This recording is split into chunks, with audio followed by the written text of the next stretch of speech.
საღამოშვიდობისა თქვენ უყურებთ ხალხის პოლიტიკას, მე ვახოს ანაია ვარ. დღევანდელი გადაცემა ქართული შიდა პოლიტიკის ანალიზს დაეთმობა. ამ ეტაპზე ორი მთავარი საკითხია, რომლის გარშემო პოლიტიკური პროცესი ვითარდება. ერთი სასამართლო ხელისუფლება, რომლის ნიადაგზე დაპირისპირება ხელისუფლებასა და მის ოპონენტებს შორის სულ უფრო ღრმავდება და მეორე მაისის შუალედური და რიგგარეშე არჩევნები. მართველი გუნდი ცდილობს, რომ უზენაესი სასამართლოს თემა სწრაფად გადაწყვიტოს და საკითხი დახუროს. პარლამენტში დღესაც ხმაურიანის ხდომა იყო. სასამართლო გახდა საკითხი, რომელმაც ბიძგი მისცა ოცნებიდან მისი წევრების გადინებას. ამას დაემატა მართველი გუნდის აქტიური მხარდამჭერების ნაწილის გამიჯვნა ბიძინა ივანიშვილისგან. ეს ხალხი ახლა ერთ სივრცეში იყრის თავს და ოცნებას უპირისპირდება. მეორე მხრივ ქართულ ოცნებას წინელოდება არჩევნები მაისში. განსაკუთრებული ყურადღებაა ზუგდიდისა და მთაწმინდის ოლქებზე. წაგება ხელისუფლებისთვის შეიძლება საგანგაშო სიგნალი გახდეს, რაც ამ არჩევნებს პრინციპულ საკითხად აქცევს. მეორე მხრივ ოპოზიციაც ემზადება. გვაქვს კონკრეტული შეთანხმების მაგალითიც ევროპულ საქართველოსა და თავისუფალ დემოკრატებს შორის, აქვს თუ არა opozicias ფართო კოორდინაციის რესურსი. ყველა მიმდინარე პოლიტიკური პროცესი საპარლამენტო არჩევნების ჭრილში განიხილება. ხელისუფლება კომპრომისსა და მთლიანად პროპორციულ სისტემაზე გადასვლას არ აპირებს. არსებული სისტემა კი ხელისუფლებას მნიშვნელოვან უპირატესობას აძლევს. როგორ უნდა მიაღწიოს ოპოზიციამ საარჩევნო სისტემის ცვლილებას? ეს არის საკითხი, სადაც ოპოზიცია ერთიანია, მაგრამ აქვს თუ არა რესურსი პოლიტიკურ სპექტრს, რომ ხელისუფლება ამ დათმობაზე წამოიყვანოს. დღევანდელ გადაცემაში ქართულ შიდა პოლიტიკის მთავარ საკითხებს შევეხებით. ხალხის პოლიტიკის პირველი 1 საათი დაეთმობათ გიგი უგულავასა და ზვიად ძიძიგურთან ინტერვიუს. გადაცემის მეორე ნაწილში კი პოლიტოლოგებსა და პოლიტიკურ მიმომხილველებს მოусმენთ. ჩვენ შევეხებით ასევე ბიძინა ივანიშვილის ღია წერილსა და სატელევიზიო ინტერვიუს, სადაც კარგად გამოჩნდა მართველი პარტიის ლიდერის დამოკიდებულებები ქვეყანაში მიმდინარე მთავარ საკითხებზე.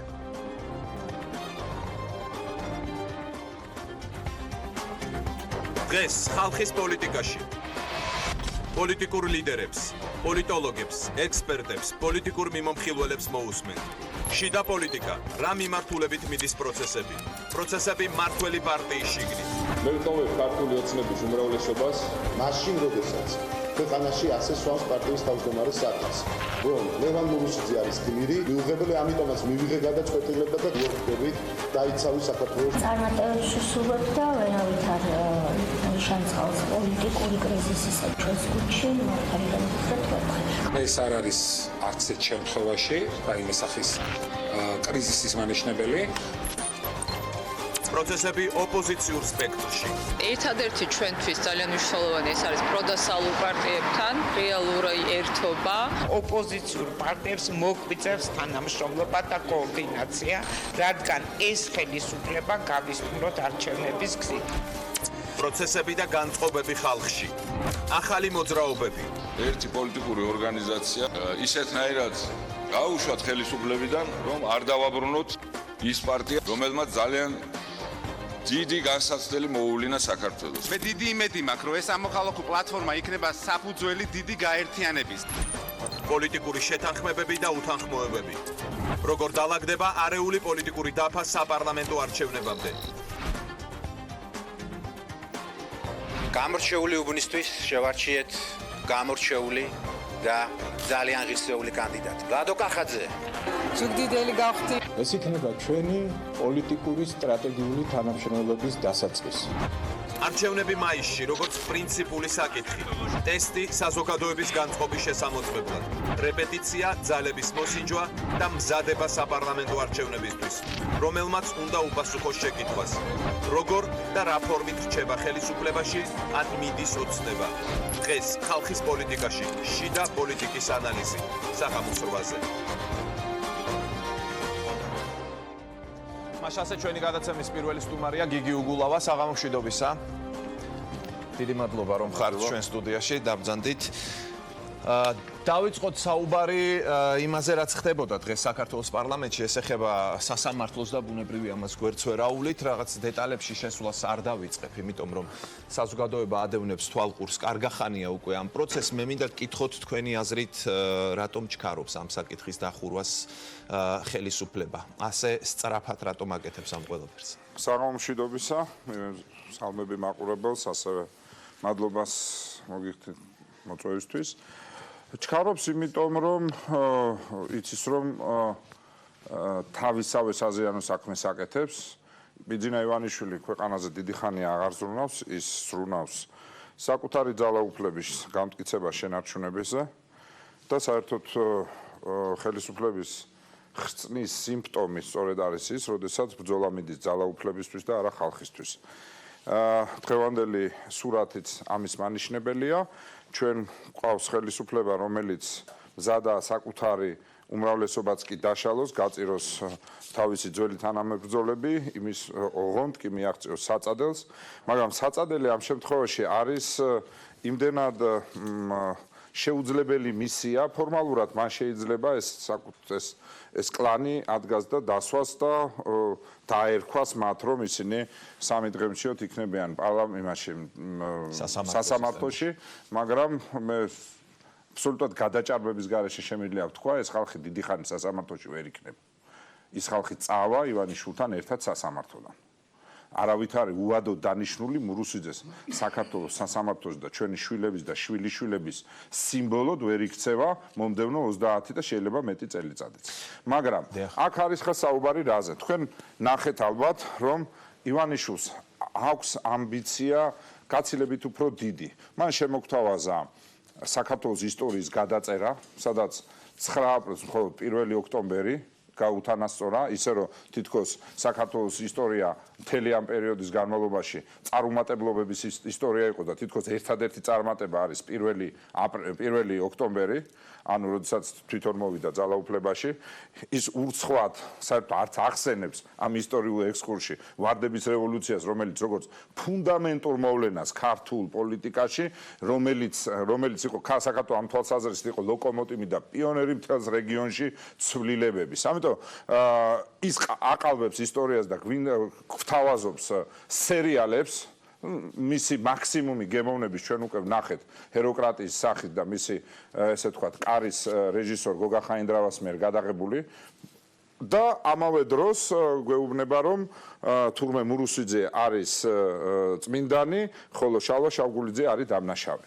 მე მინდა მასაც უთხრა, არსებობს რაღაცები, რასაც 5 მილიარდი აი ხო არსებობს გამოთქვა რომ რაღაცებს იყიდი ევროკარტ მასტერკარდს და სხვა დანარჩენისთვის ევროკარტ მას.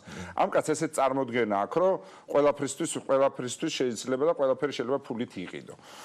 მაგრამ არის რაღაცა ფუნდამენტი, აი თორე ავიღოთ რა დევს ქართული ოცნების ფუნდამენტში. ქართული ოცნების ფუნდამენტში დევს ეს თემა. ეს თემა, ეს ტრაგედია, რომელიც მოხდა ჩვენ დროს, რომელიც არის პირადად ჩემთვისაც ძალიან დიდი ტრაგედია, რომელიც მთელი ცხოვრება მემახსოვრება, მასზე პოლიტიკური პასუხისმგებლობა მე ყოველთვის მექნება, იმიტომ რომ ერთია რომ მოხდა უბედურება, მეორეა რომ სახელმწიფო არ მოიქცა არც ერთ კომპონენტში სწორედ. უნდა დავარქვათ ამას თავის სახელი. და სახელმწიფო მხილებულ იყო იმაში, რომ რაც დაიწერა სწორედ იმ დადგენილებაში, საბოლოო ჯამში, რაც სტრასბურგის დადგენილებაში ჩაიწერა, რომ სახელმწიფო უწყებები სინქრონულად მოქმედებდნენ და მოქმედებდნენ ორკესტრირებულად სინქრონულად და გამაუგნებელი იყო ეს ყველაფერი. ეს არის სიტყვები, რომელიც ჩემთვის არის ტრაგედია და ბიძინა ივანიშვილის არის ჩვეულებრივი აი ხა სამე სათამაშოა. მოატრიალებ აქედან ესე იქნება, მიატრიალებ ისე იქნება. არის რაღაცები, რასაც ფუნდამენტიდან ვერ გამოიღებთ. ან იმ ფუნდამენტზე უნდა ააშენოს შესაბამისი კედლები. პარტია, რომელიც მოვიდა ხელისუფლებაში ამ თემით, იმ თემის ფუნდამენტზე კედლები, რომელიცაც ერქმევა ჩინჩალაძე და მურუსიძე, ვერ აშენდება. ის ფუნდამენტი დაინგრევა და ეს პარტია ჩაყვება შიგნით. ეს არის გარდაუვალი. ამიტომ დავასრულებ თუ შეიძლება. ამიტომ წყალგამყოფი ხაზის თქვენ დააკვირდით ივანიშვილისზე უფრო მეტად მომხრეები ვიდრე თვითონ ივანიშვილია. ის ხალხი განუდგა მას. განუდგა ის ადამიანები, რომლისთვისაც ეს საკითხის ასე დაყენება, რომ მურუსიძე გმირია და შალვა შავგულიძე ანტიგმირი არის სულში ჩაფურთხება ყველაფრისთვის, რაცთვისაც უბრძოლეთ, არსებობს სიმბოლოები და ქართულ პოლიტიკაში ძალიან დიდი მნიშვნელობა აქვს სიმბოლოს. შეხედეთ ივანიშვილი გამოვიდა, დააფურთხა თავარ სიმბოლოს 9 აპრილს, შემოგვაჩეჩა 1 ოქტომბერი, კი ბატონო, პოლიტიკურ ცხოვრებაში უდიდესი მოვლენა იყო, იმიტომ რომ პირველად საქართველოს ისტორიაში შეიცვალა ხელისუფლება მშვიდობიანად, მაგრამ ამ კაცს აქვს ამბიცია, რომ საქართველოს ისტორია დაიწყოს თავისი პოლიტიკური საქმიანობისგან და ამისთვის მილიონებს ამ გაჭირებულ, გაუბედურებულ ქვეყანაში მილიონებს ხარჯავს სერიალზე. და შეეხება მილიონებს. წარმოუდგენელი რაღაცა მოვისმინე, დაადგნენ ეს ბოდიში და გამპრავებლები და საუბრობენ კინოინდუსტრიის აღმავლობაზე და ბოლივუდის და რაღაც ინდოეთის და კორეის ამბავი მოაქვს. აი თქვენ როდესაც მილიონებს და მილიარდებს ახსენებთ როგორც ასე ვთქვათ საფუძველს ძალაუფლების შენარჩუნებისა, არის თუ არა ეს ნამდვილად ასე? ხომ არ არის ეს შეცდომა თუნდაც ამ მომრჩეველთან კომუნიკაციის დროს ოპოზიციის მხრიდან? მხოლოდ ფინანსური რესურსი. აი მას აქვს წარმოდგენა, ბოდიში ვერ ეთყვა არასწორად. ყველაზე არასწორი პოლიტიკაში არის, როდესაც მოწინააღმდეგეს შესაბამისად და ზუსტად ვერ აფასებ. ამიტომ მე ვფიქრობ, რომ ამ ასე ვთქვათ მისგან შორს ვარ. მე სხვა რამე ვიგულისხმე. ფული რა თქმა უნდა ივანიშვილის შემთხვევაში არის ძალიან დიდი ფაქტორი, იმიტომ რომ ფულის გარეშე ივანიშვილი იქნებოდა მართლაც მოლიერის აღზევებული მდაბიო, მეტი არაფერი, მაგრამ ამ შემთხვევაში სხვა რამეზე ვლაპარაკობ. არის ის, რასაც ფულითაც ვერ იყიდი და ფული ხო არის საფუძველი, რომ ივანიშვილი არის ღლარგადასული ყველაფერზე. ანუ მან დაიკიდა ფეხზე თავისი გუნდელები, მან დაიკიდა ფეხზე ის უმრავლესობა, რომელიც ყავდა მზად არის, რომ ჩამოენგრაც ოღონდ მოსამართლეები. ეს ოლიგარქის ინსტინქტია. მესმის, მაგრამ ყველაზე მეტად საზოგადოების. აი რა გააკეთა ივანიშვილი. კიდევ აი დანარჩენები უფრო ფული გავიგეთ, რომ ბევრი ფული აქვს ამ ადამიანს. რაზე დგას ქართული ოცნება და ბიზნეს ივანიშვილის ძალაუფლება? ქართული ოცნება აი შინაარსი ავიღოთ. არსებობს ცნება და ცნების შინაარსი, ხო? ქართული ოცნების ცნებაში რა შინაარსი დევს? ერთადერთი მათ ვერ მოახერხეს პოზიტიური შინაარსის შეტანა საკუთარ მნიშვნელობაში. პოზიტიური მნიშვნელობა შეეძინა მათ აი ამ სათაურს ქართული ოცნება თავის თავში მოიცავს მხოლოდ ერთადერთს და სწორედ ამიტომ არის ბიძინა ივანიშვილი 1 ოქტომბერზე, იმიტომ რომ ქართული ოცნება მოიცავს შინაარსობრივად, რომ მან დაამარცხა წინა ხელისუფლება, წერტილი იმის იქით პოზიტიური მნიშვნელობა ვერ შეიძინა. იგივე ხა იმ 9 წლიან მმართველობაზე, ნაციონალური მოძრაობის მმართველობაზე როცა ვლაპარაკობთ, ხო? იქ არის გარდა უმნიშვნელოვანესი თავის დროზე მართლაც თითქოს შეუძლებელი შესაძლებლობა იყო ხა ბატონი ძვიაძიძიგური იქნება ჩემს ამბავ უკვე ქართული ოცნებიდან და მანაც მაინტერესებს და ალბათ დაადასტურებს ახლა შეუძლებელი შესაძლებლობა იყო აბა მაშინ იყო თუ იყო საზოგადოებრივი ეფერი და სწორედ საზოგადოებრივი ერთობა იყო, იმიტომ რომ ვარდების რევოლუციამ შეგახსენებთ. ვარდების რევოლუციამ 90-იანი წლების აი ეს ჭრილობა, გაყოფილი, დანაწევრებული ორ ბანაკად დანაწევრებული საზოგადოების პირველი რეალური შერიგება გამოიწვია. პირველი რეალურად ვარდების რევოლუციის მერე მოხდა დაჯდომა ერთად და ერთ ფერხულში ჩაებენ ყოფილი ზვიადისტები, ყოფილი მხედრიანები, ყოფილი პუჩისტები, ყოფილის ამ სინერგიას იყო და ეს ადამიანი ამ სინერგიას საერთოდ უკუაგდებს და მხოლოდ საკუთარ პარტიულ და აი რა შეიძლება კონდეს ახსნა საერთოდ ყველა ლიდერი და პოლიტიკური ძალა რომელიც რაღაც ცვლილებას მოახდენს სულ ამაზე ლაპარაკობს რა არის ქართული ოცნება შეიძლება ილაპარაკო რომ არ იყო გზა და გზები დაიგო პენსია არ გაიცემოდა და პენსიამეზე დენი არ იყო და დენი მოვიდა ეს მე რაღაცა ისიც იქნება დაუბრუნდეთ ქართული ოცნების შინაარსს ქართული ოცნებამ დაამარცხა წინა ხელისუფლება წერტილი მორჩა ბიძინა ივანიშვილის თავის თავს მოიაზრებს მხოლოდ და მხოლოდ აი როგორც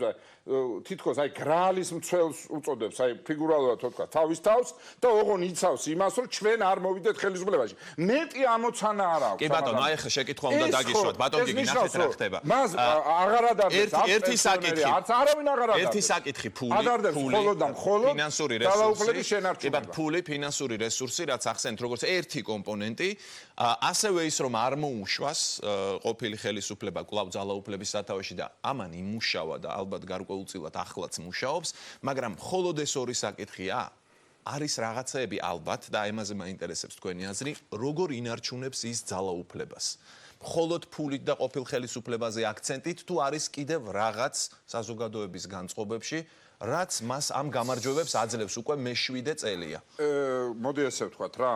საქართველოს უახლეს ისტორიას რო გადავხედოთ, ახლა ეს მოწონს ივანიშვილს თუ არ მოწონს, და აბსოლუტურად ერთმანეთისგან ტემპერამენტითაც, სოფხედელობითაც განსხვავებული მმართველობების პირობებში ჩვენ ვხედავთ, ხა გამსახურდიაზე არ ვსაუბრობ, იმიტომ რომ მას არც დაცალდა საქმიანობა, ცოტა ხანი იყო. მაქსიმუმი არის 2 ვადა, რასაც ჩვენი საზოგადოება ამ ხელისუფლებას აძლევს. ამიტომ რითი ინარჩუნებს, აქამდე რითი ინარჩუნებდა, ამას ვქვია, ესე თქვათ, fresh მანდატი ქვია რა, ანუ ის მანდატი, რომ შედარებით ახალი იყო.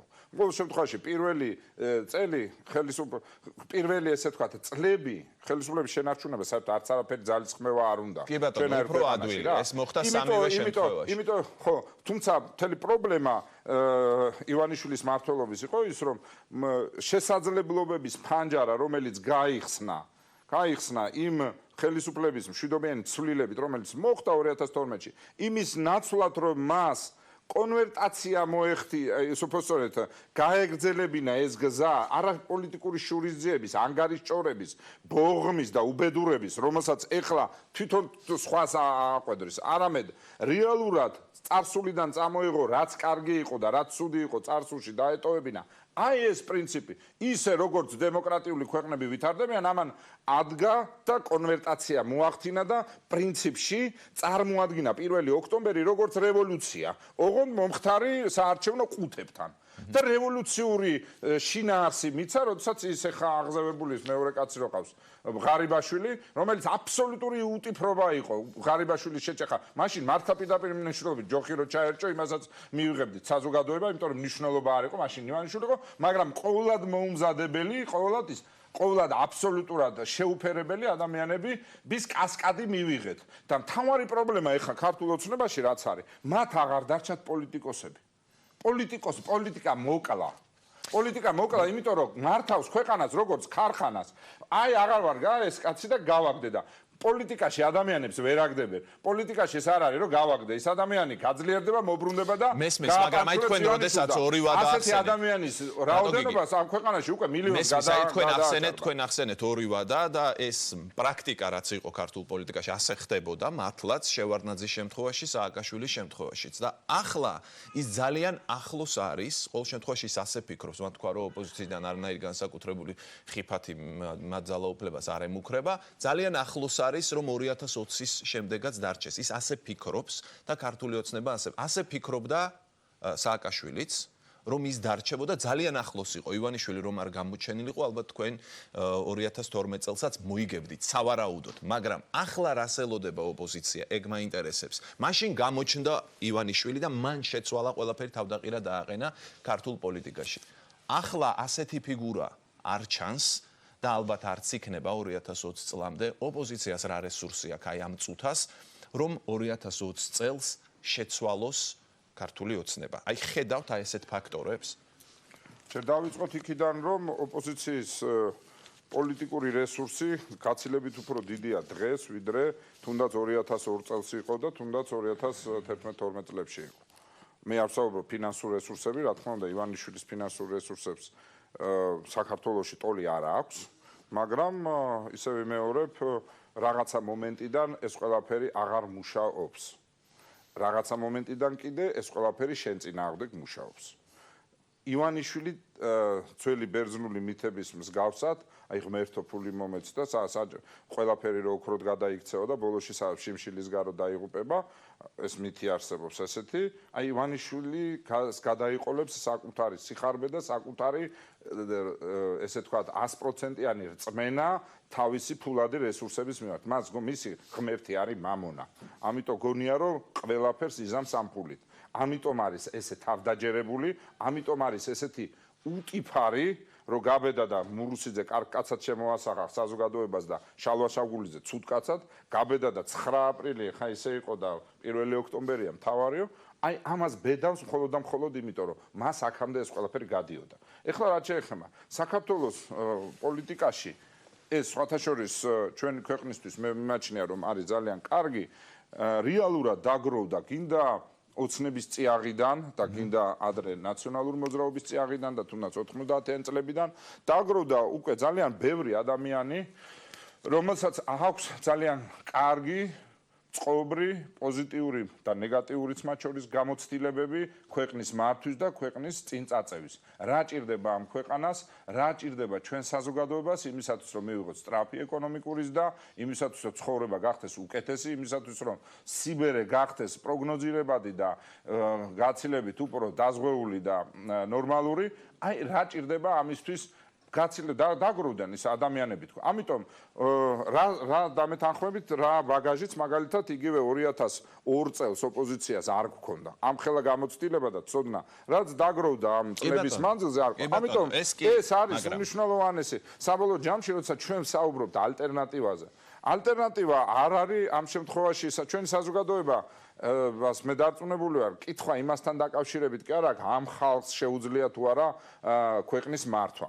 ევროპულ საქართველოში თავმოყრილია იმდენ ის ადამიანები, რომელსაც ორ მთავრობას დააკომპლექტებენ, რომელსაც არის ვანდოთ თუ არა ამ ხალხს კიდევ ერთხელ და მათ შორის სანდოობის თვალსაზრისით ყველა იმაში, რა ქვია, კვლევაში და დავით ბაქრაძეს ერთ-ერთი ყოველთვის მოწინავე პოზიციები ქონდა. ამიტომ, მაგრამ ფაქტია, რომ ეს ჯერჯერობით ვერ ხდება ამ ყველაფრის კონვერტაცია ისე როგორც ასურველი იქნებოდა ბუნებრივია ჩემთვის, ჩვენთვის და ჩემი კოლეგებისთვის ხმებში, ხო?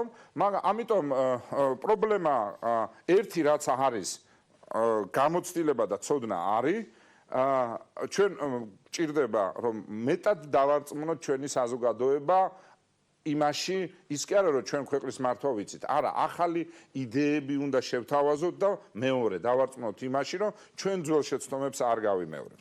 ამ თვალსაზრისით მიმაჩნია მე, რომ არის მნიშვნელოვანი სიახლე. ამაში ხედავთ შანსს, მაგრამ აი ახლა არის მაგალითად დავასრულებ თუ შეიძლება. დაასრულე და ორი კონკრეტული საკითხია, სადაც თქვენმა მომრჩეველმა უნდა დაინახოს რა ძალაკ საერთოდ ოპოზიციას. თქვენს გაერთიანებას ცალკე და ზოგადად. აი მანდ მივდიოდი ზუსტად. ეს არის ორი საკითხი ამ წუთას, ეს არის პროპორციული არჩევნები, რომელსაც ითხოვს მთელი ოპოზიციური სპექტრი და მეორე არის არჩევნები, რომელიც ახლა მოდის მაისში. აქაც უნდა დაინახოს რა შეუძლია ოპოზიციას, ხო?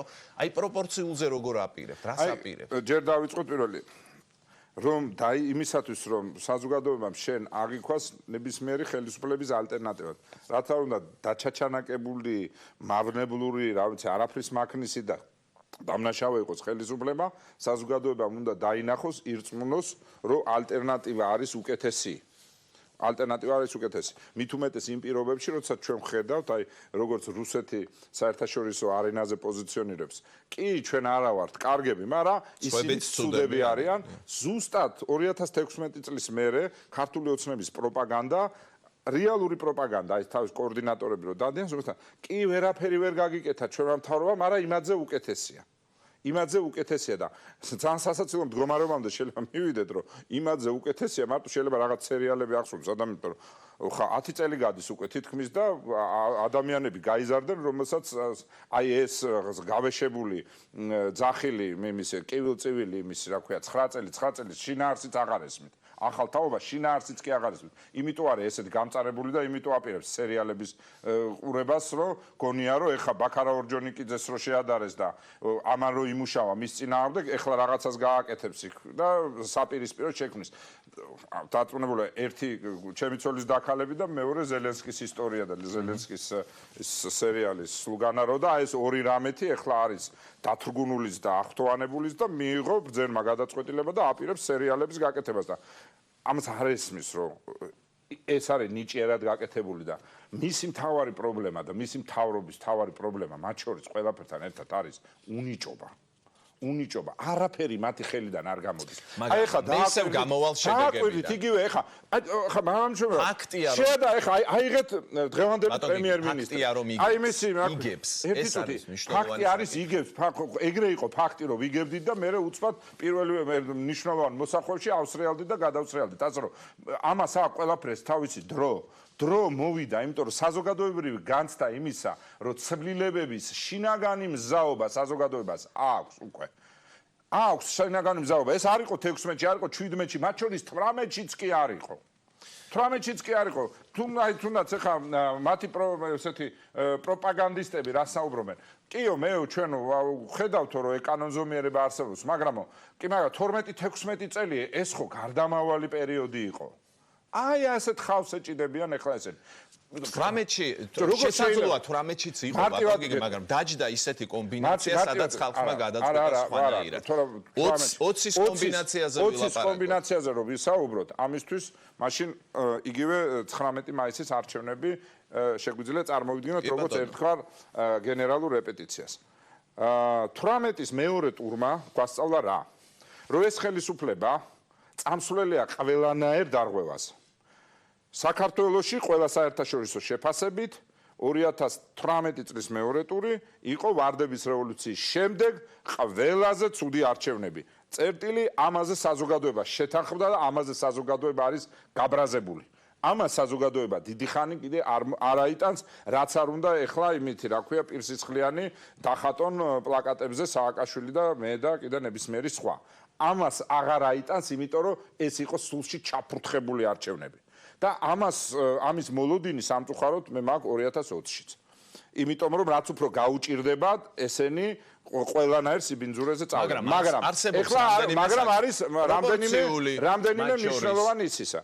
პროპორციულზე ჩვენ გავაკეთებთ ყველაფერს, რომ მივახციოთ, თუმცა ეს ყველაფერი არის ჯერ მილიონი ხელმოწერა, მე ამ პროცედურის დაწყება და ამ პროცედურის დაწყების პარალელურად პარლამენტში ამ პროცედურის დაწყების პარალელურად უნდა იყოს, რა თქმა უნდა, აქციებით, საერთაშორისო ზეწოლა. ჩვენ უკვე მოვახერხეთ ის, რომ ეხლა აი ბატონი ბახტაძე რო იყო წასული სტრასბურგში, მისავე ფრაქციაში, მისავე კოლეგა ფრაქციაში, სოციალისტებში, მთავარი დღის წესრიგში, კერძაია საქმე მათ შორის და პოლიტიკურ საკითხებში იყო სწორედ პროპორციული საკითხები. ამ მიმართულებით მე ვფიქრობ, რომ ევროპა არა ერთი წუთი არ ეყოფა ესე რამდენიმე წვეთი და მე თქვა ტყდება. შესაბამისად ევროპულმა საქართველომ ყველაზე მეტად, იმიტომ რომ ამ თვალსაზრისით მე მიმაჩნია, რომ საერთაშორისო კუთხით ჩვენი პარტია ყველაზე მეტად არის, ეს თქვა, ორგანიზებული სხვა პარტიებთან შედარებით და ყველაზე მეტი საერთაშორისო კონტაქტები. ჩვენ მოვახერხეთ ის, რომ საერთაშორისო უმაღლეს დღის წესრიგში პროპორციული საარჩევნო სისტემის თემა 2020-ის ყოფილიყო ნებისმიერ შეხვედრაზე, სადაც კი ჩვენი ხელისუფლების წარმომადგენლები მოხვდებიან, მათ ეს მწარედ წინ ხვდებათ. მათ არ უნდათ ეს, მათი ლობისტები ყველაფერს აკეთებენ, რომ ეს არ იყოს, მაგრამ ეს ესეა.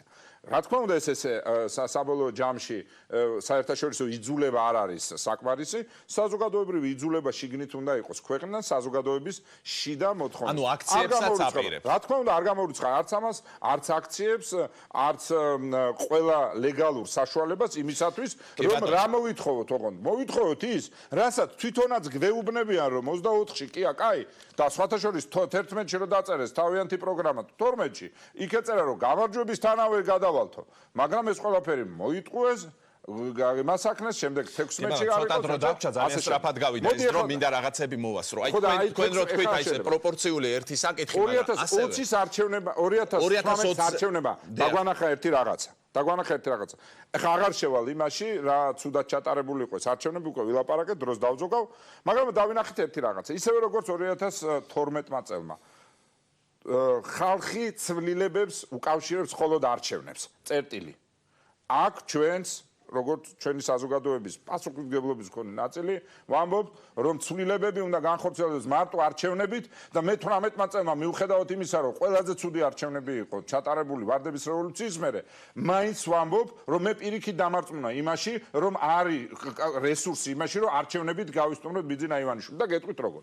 12-ში მოვიდა, ოღონდ უნდა მოვიდეს ძალიან ბევრი ადამიანი და როდესაც განწყობილება საზოგადოებაში არის ცვლილებების მოლოდინი, სუნი იგრძნობა ცვლილებების, მაშინ ამ ქვეყანაში მოდის 2 მილიონი ან 2 მილიონზე ცოტა მეტი ამომრჩეველი. ასეთი იყო 2012-ში და ასეთი იყო მეორე ტური. მესმის, აი აქედან გამომდინარე, აი მივიდივარ, შენაც გაინტერესდა იმ საკითხი. ხო, არა, უნდა განვავრცოთ, ვერ მოვასწრებთ. ესე იგი, ერთი ეს არის პროპორციული საკითხი, ხო, რომელზეც ამბობთ, რომ ნუ მიაღწევთ ამ მიზანს, მაგრამ ამას რო გვაჩვენებს და მეორე მხრივ შეეხეთ გაკვრით მაგალითად იმ ხალხს, რომელიც ასე ვთქვათ ივანიშვილზე გაბრაზებულია, ან იმედგაცრუებულია და შეიკრიბა როგორც დაიცავი საქართველოს შეხვედრაზე ეს ხალხი. აი თქვენ რას მათ განიხილავთ რაიმე სახის ან პარტნიორად, ან რაიმე სახის მოკავშირეთ ამ ამბავში. თქვენ არ ფიქრობთ იმაზე, რომ შეიძლება საბოლოო ჯამში ასევე მივიღოთ სურათი, რაც 2018-ში მოხდა, გახდეს რაღაც წყალგამყოფი და კვლავ ითქვას, ან ეს არჩევანია, ან ის რომ ქართული ოცნება დარჩეს და ეს ხალხი საბოლოოდ მაინც გადაიხაროს ბიძინა ივანიშვილისკენ. აი მთელ ამ პროცესებს ოცნებიდან ხალხის გადინებას რას უკავშირებთ თქვენ? ოცნებიდან ხალხის გადინებას უკავშირებ ოცნების დასუსტებას, რაც ჩვეულებრივი მოვლენა, ამას ბევრი სარჭირდება საუბარი და დავასრულებ, იმიტომ რომ თქვენი ეს შეკითხვა არის გაგრძელება გამომდინარეობს იქიდან. ამიტომ ხა ნათლად ჩანს, რომ თუ მოვა 2 მილიონი ადამიანი, მილიონზე მეტი ხმა უნდა აიღოს. ცალკე აღებული ვერც ერთი პარტია მილიონზე მეტ ხმას ესე ვერ აიღებს, ესეც ობიექტურად ჩანს მით უმეტეს საპარლამენტო არჩევნებს. ამიტომ ჩვენ განწირული ვართ იმისათვის, ღირებულებებით, შეხედულებებით, მწამსით, პოლიტიკური წარსულით თუ პოლიტიკური აწყვეტით თუ პოლიტიკური მომავლით გამსხვილდეთ, დავმეგობრდეთ, ერთმანეთს ხელი გაუწოდოთ, სასურველია და გაცილებით უფრო მყარია და გაცილებით საზოგადოებისთვის უფრო მისასალმებელია თუ ერთიანდებიან ის და საერთო ღირებულებებს პოულობენ ის ადამიანები, ვინც პოლიტიკური თავისი გამოცდილებით სხვადასხვა ნაპირიდან მოდიან, მაგალითად როგორც ჩვენ ევროპული საქართველო და თავისუფალი დემოკრატები, მაგრამ ისევ დაუბრუნდები მილიონ ხმას. 2018-ში და ისევ როგორც 2012-ში ჩვენმა საზოგადოებამ გვითხრა, რომ არჩევნებით უნდა შეიცვალოს ხელისუფლება და მაშინ იქნება არჩევნები, ცვლილებების არჩევნები, თუ მოვა 2 მილიონი ან ოდნავ ცოტა მეტი ადამიანი და თუ გინდა რომ ხელისუფლება შეინარჩუნო მილიონზე მეტი ხმა უნდა აიღო და თუ გინდა რომ ხელისუფლება შეიცვალოს მილიონზე მეტი ხმა უნდა აიღოს არა ხელისუფლების მხარემ. აი მივედით სწორედ იქ და ამ არჩევნებთან ეს კავშირშია. ერთი ჩვენი საზოგადოების დაკვეთა არ არის პარტიების ერთმანეთში აზელა. იმიტომ რომ პარტიების მრავალფერო პარტია ნიშნავს მრავალფეროვნებას, ჩვენ შეიძლება ძალიან ბევრი გქონდეს ეს ცოტა შეუმდგარი დემოკრატიის ის არის, მაგრამ ეს ჩვეულებრივი რამეა. მრავალფეროვნება არის ის არჩევანის თავისუფლება, მინიჭებული ჩვენი მოქალაქეებისთვის კონსტიტუციით და ბუნებით, ხო?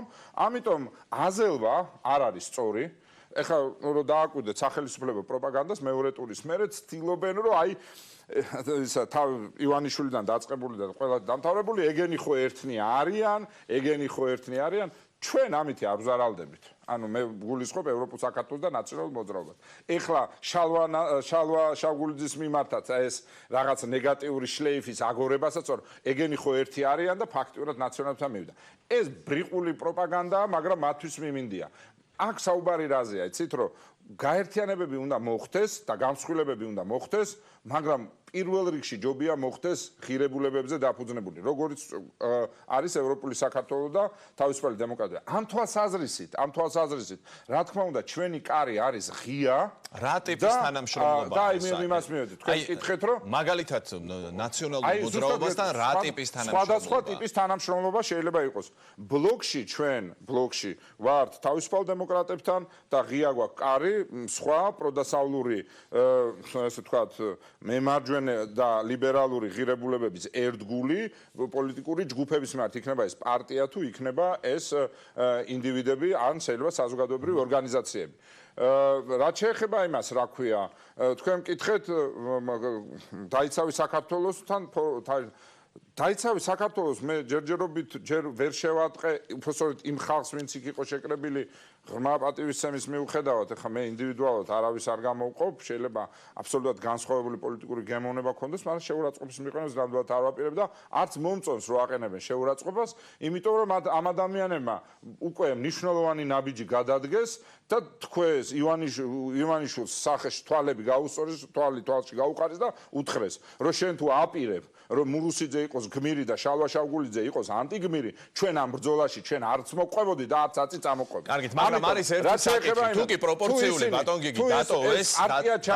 პროპორციული და სხვა ბარიერი დაწეულია შეიყვანეს ძალები რომლებიც შეიძლება იყოს მათთან ახლოს შეკრავს კოალიციას და დარჩება ხელისუფლებაში აი ამას გეუბნებით პრობლემა მაგაში არ არის 3%-იან ბარიერს გადალახულ პარტიასთან იმისი კოალიციის შექმნა ქართულ ოცნებას თუ დაჭირდა ქართული ოცნება ხელისუფლებაში აღარ იქნება ივანიშვილი აკეთებს გაცილებით უფრო ცუდს 2020-ში ისეთ ცუდ რაღაცას აკეთებს როდესაც მის გარშემო უკვე კანტიკუნტად დარჩენილი პოლიტიკოსებიც ვინც არიან პოლიტიკოსები ხო ისინი შეიძლება ამ ეტაპზე ვერ წხვდებიან ცუდი არის კოალიცია არის შეთანხმება პოლიტიკურ პარტიებს შორის, რომლებსაც აქვთ თავთავისი პატარა ზოგ დიდი ზოგ საშუალო ლეგიტიმაცია და ივანიშვილი 2020-ში აპირებს აი ამ გაქსუებული მაჟორიტარებით, რომელსაც არანაირი პოლიტიკური ლეგიტიმაცია არ აქვთ, რომელსაც არანაირი პოლიტიკური ინტერესი და საზოგადოებრივი ინტერესი მათ არ ამოძრავით, მათი სამოქმედო არეალი, ტერიტორია არის ის რაიონი, საიდანაც აირჩიეს და იქიდან ყოლება იმ ხალხის და იქ ფეოდალად ჩამოყალიბდება და არასდროს მათი პოლიტიკური მწამსი არ ყოფილა თანმიმდევრული, როგორც წესი ისინი მიდიან და გვერდზე დგებიან 12-ში გადაბარგდნენ იმაშავე ფრინავით იმის გადამფრენი ფრინველები. მაშინ და ასე, ანუ რისი თქმა მინდა, ივანიშვილი აკეთებს ყველაზე ცუდ რაღაცას და ემზადება ყველაზე ცუდი რაღაცისთვის. ის გარიგებაში შედის როგორც ოლიგარქი და შობს კიდე დამატებით ოლიგარქებს. აგერ ვნახავთ თუ 20-ში დარჩა პროპორციული და მაჟორიტარული, ვნახავთ ეხა კაფივით მოხდიან აი ამ მსხვილ ბიზნესს და ესენიც წყობში დადგებიან და ჩიტებივით აჭრჩიტებიან როგორც მინი ოლიგარქები. პროპორციულზე გადის არჩევნების ბედი, ამას ამბობთ ახლა თქვენ. 20-ში გვექნება ჩვენ არჩევანი. ან უნდა დავიცვათ დემოკრატია და დემოკრატიის სადარაჯოზე მე ჯერჯერობით ყველაზე მეტად ხედავს სწორედ იმ ბლოკს, რომელშიც ახლა ჩვენ ყალიბდებით და რომელიც ფართოვდებით და თავსმოხვეული და ოლიგარქიული შეთქმულებისთვის ემზადება. მადლობთ, მაგრამ ამასთანავე თავადვე თქვით, რომ პროპორციულზე გადის არჩევნების ბედი. რა თქმა უნდა, ამაზე ორი აზრი არ არსებობს. ამას თუ ვერ დაათმობინებთ, ამაზე ხო და ამიტომ ვიძახი, პროპორციული არის მნიშვნელოვანი, იმიტომ რომ ოლიგარქიული შეთქმულებისთვის ემზადება. პრინციპი თვითონ არის ოლიგარქი და ეხლა უნდა იბარტყოს და ძალაუფლება პატარაზე გადაუნაწილოს მინი ოლიგარქებს რაიონების მიხედვით. აი ეს არის მაჟორიტარული მართლობა, როგორც ესმის ეს ივანიშვილს. აი ეს გარიგება უნდა ჩავშალოთ და ამის ეს არის სწორედ პროპორციული არჩევნები. ამიტომ ვითხოვთ პროპორციულ არჩევნებს, რომ დიდი ხანი კიდევ ამ ოლიგარქიულ წყურვაში არ დარჩეს. ამაში მდგომარეობდა ჩემი თავარი შეკითხვა, ამას როგორ მიაღწევთ და ვნახოთ რა გამოგივათ აგერ საპარლამენტო არჩევნები წინ არის, ჩვენ თვალყურს მივადევნებთ.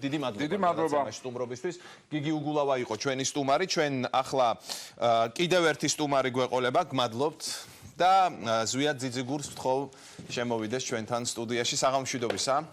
ძალიან დიდი მადლობა. დაბრძანდით. პროპორციული არჩევნებით დავასრულეთ ჩვენი საუბარი წინა სტუმართან. წყალშეუვალი იქნება ხელისუფლების პოზიცია ამ საკითხზე, ბატონ ზვიად. არსებობს რაიმე რესურსი ან რაიმე დაშვება ხელისუფლებაში, რომ ეს შეიძლება შეიცვალოს. მოგესალმებით. საღამოშვიდობის. ვახო, მოგესალმებით თქვენს ტელემაყურებელს. მე ახლა უსვენდი გიგი უგულავას გამოსვლას და ფაქტიურად მთელი მისი გამოსვლა იყო მიძღვნილი, რაც უდია ბიძინა ივანიშვილი. ეს შეგვიძლია ერთი წინადადებით რომ ვთქვათ, რომ ასეთნაირად აღვნიშნოთ ეს. მე მგონი რომ შეცდომა არის, თუმცა რა ჩემი საქმეა ოპოზიცია მე მგონი თვითონ უფრო მეც უნდა ფიქრობდეს, შენ რას თავაზობ ხალხს, ამაზე უფრო მეტი თუ გექნება სათქმელი ტელეეთერში და თან ძალიან ძვირფასია ეს წუთები, ხო, ტელეეთერიდან, როცა ხალხს მიმართავ, როცა გისმენენ. ასეთ შემთხვევაში მე ვფიქრობ, მეტი წარმატების იმედი შეიძლება გქონდეს ოპოზიციურ პარტიას. ერთსაც მინდა შევეხო, იმიტომ რომ გიგი უგულავას არ ვიცი ახასიათებს ესეთი გაქსუებული მაჟორიტარები თქვა. მე მინდა ყველა ჩემ კოლეგა მაჟორიტარს გამოუცხადო თანადგომა და ვთქვა, რომ კატეგორიულად ვემიჯნები მაჟორიტარი დეპუტატების მიმართ ასეთ ტიპის შეფასებას, იმიტომ რომ ამ ტირადიდან ჩანდა, რომ ამ მაჟორიტარების ერთადერთი დანაშაული ისაა, რომ ისინი არიან მაჟორიტარები და აქედან გამომდინარე გავლენა თავის რაიონში. ახლა მაჟორიტარი მთელ მსოფლიოში ძალიან გავრცელებული არის, მთელი ინგლისი, საფრანგეთი, ამერიკა მაჟორიტარული არჩევნები ტარდება.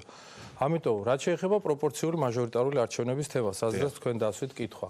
მე გეტყვით, როცა ჩვენ მივიღეთ კონსტიტუციის ახალი რედაქცია, მთავარი საკითხი, სადაც ჩვენ მქონდა დაკადაკა მუდმივად და რის გამოც იყო ყველაზე მწარე დებატები, ეს იყო პროპორციული არჩევნები ჩატარდეს 2020-ში თუ ჩატარდეს 2024-ში. კონსტიტუციაში ჩაიწერა, რომ 2024-დან ან 2020 წლის შემდგომი არჩევნები ჩატარდება პროპორციული წესით. სხვათა შორის უნდა გითხრათ, რომ საკმაოდ ძნელი იყო ამის მიღწევაც, ისე როგორც წინა მოწვევის პარლამენტში მაშინ მზად იყო ქართული ოცნება, რომ ჩაეწერა, რომ 16-ის შემდგომი არჩევნები, მაშინ ოპოზიციამ განაცხადა, ნაციონალური მოძრაობა იყო მაშინ ძირითადად თუ მარტო ეგენი იყვნენ ოპოზიციაში, თქვა რომ 2016 წლში ჩვენ თვითონ მოვალთ ხელისუფლებაში და ჩვენ თვითონ შევცვლით, იმიტომ ორსაფეხურიან ვერსიაზე მაშინ მათ თანხობა არ განაცხადეს, ეთყობა თვლიდნენ რომ არასდროს არ მოვიდოდა ეს 2020 წელი და მოვიდა ახლა 2020 წელი. გეტყვით ობიექტურ მიზეზს, რაც არის ობიექტური მიზეზი. ახლა მე არ მოვყვები ახლა იმაზე ლაპარაკს, ვინ არის პროპორციულის მომხრე და ვინ არის მაჟორიტარი. მაგრამ ჩემი კოლეგები, ჩემ გვერდით, ჩემთან დარბაზში ხედან, რომლებიც კატეგორიული წინააღმდეგები არიან პროპორციული არჩევნების და არიან მაჟორიტარული არჩევნების მომხრე. 115 თუ 114 ხმა უნდა კონსტიტუციის შეცვლას. კონსტიტუციის შეცვლა ჩვენ ვნახეთ ყველამ რომ კონსტიტუციასთან მიმართებაში იყო პერიოდი, ნუ ახსენებ ამ 9 წელსო და არ ვახსენებ ამ 9 წელს ისე ვიტყვი რომ იყო პერიოდი, როდესაც როგორც კი რამე დაჭირდებოდათ, მაშინვე შეცვლიდნენ კონსტიტუცია. ახლა იმხელა ქორუმი არის კონსტიტუციის შესაცვლელად ან 114 ხმა უნდა, ან 2 მოწვევის პარლამენტმა უნდა დასტუროს ცვლილება კონსტიტუციაში და ეს იმიტომ ჩაიწერა, რომ ერთხელ და სამუდამოდ განისაზღვროს თამაშის წესები ქართულ პოლიტიკაში. ჩვენ ხო ყველას ეგ გვინდა. პოლიტიკური სტაბილურობის გარეშე შეუძლებელია ჩვენ ავაშენოთ განვითარებულ სახელმწიფოს. თამაშის წესები მარტო ხელისუფლებას მოსწონს ბატონზვიად და არავის სხვას პოლიტიკურ სპექტრში ეს ცოტა სხვა პროცესებს იწვევს. მესმის, რასაც ამობ, ეს თამაშის წესი ხელისუფლების შიგნითაც ბევრს არ მოსწონს. მე ამას საუბრობდი სწორედ, როდესაც, იმიტომ რომ საერთოდ პროპორციულზე გადასვლის მოწინააღმდეგე არის ხელისუფლების შიგნითაც ძალიან ბევრი. მაგრამ თუ კი პოლიტიკური გუნდი გადაწყვეტს ბატონზვიად, მაგალითად მისი ლიდერი გადაწყვეტს, რომ იცით 2020-ში უნდა ჩატარდეს პროპორციულად არჩევნები, თქვენ ფიქრობთ, რომ ამას მე მგონი არ არის ეს ასე ადვილი, რომ მისი ლიდერი გადაწყვეტ, მისმა ლიდერმა უკვე ბიძინა ივანიშვილმაც და მაშინ ვინც იყო პრემიერიც, ირაკლი კობახიძეც, ყველანი ჩართულები იყვნენ ამ ამბავში და შეთანხმება, ასე ვთქვათ, თვითონ იმ წევრებთან, რომლებიც იყვნენ წინააღმდეგნი პროპორციულზე გადასვლის, არის მიღწეული უკვე. ეხლა იმ მიღწეული შეთანხმება თავიდან არ მგონია, რომ ეს აქციებს დავიწყებთ, აი არ ვიცი თუ უსმენდით წინა ბლოკის სტუმარს. ხო, საერთაშორისო საზოგადოების მხარდაჭერის მოპოვებასაც ეცდება და ასევე შიგნით საზოგადოების. ანუ ეს საკითხი გადაწყვეტილია და აღარ შეიძლება. ჩემი პოზიცია გაინტერესებთ, როგორც პარლამენტის წევრის პოზიცია, უმრავლესობის წევრის პოზიცია და მე ჩემი პოზიცია ამასთან მოგახსენეთ, რაც შეეხება რას აპირებს ოპოზიცია, რა ნაბიჯებს გადადგამენ, როგორ გადადგამენ. ამათ ჩვენ ყველანი ერთად ვნახავთ. თქვენ პოზიცია თქვით და თავისუფალნი არიან თავის გადაწყვეტილებაში. ასევე მაინტერესებს, ანუ ამ საკითხზე არანაირი კომპრომისი არ იქნება ხელისუფლების მხრიდან, როგორც მე კიდე ერთხელ გავმეორდები ვახო თქვენთან, რომ კონსტიტუციის მიღების 9 თვიანი პერიოდის განმავლობაში ერთადერთი საკითხი, რაზედაც დებატები მიდიოდა, იყო საარჩევნები, როგორი წესით უნდა ჩატარებულიყო. სხვა თემაზე უნდა გითხრათ, რომ ამისი 10% ალბათ ჯამში არ ყოფილა კამათი ყველაზე ერთად აღებული, რაც ამ თემაზე კამათი.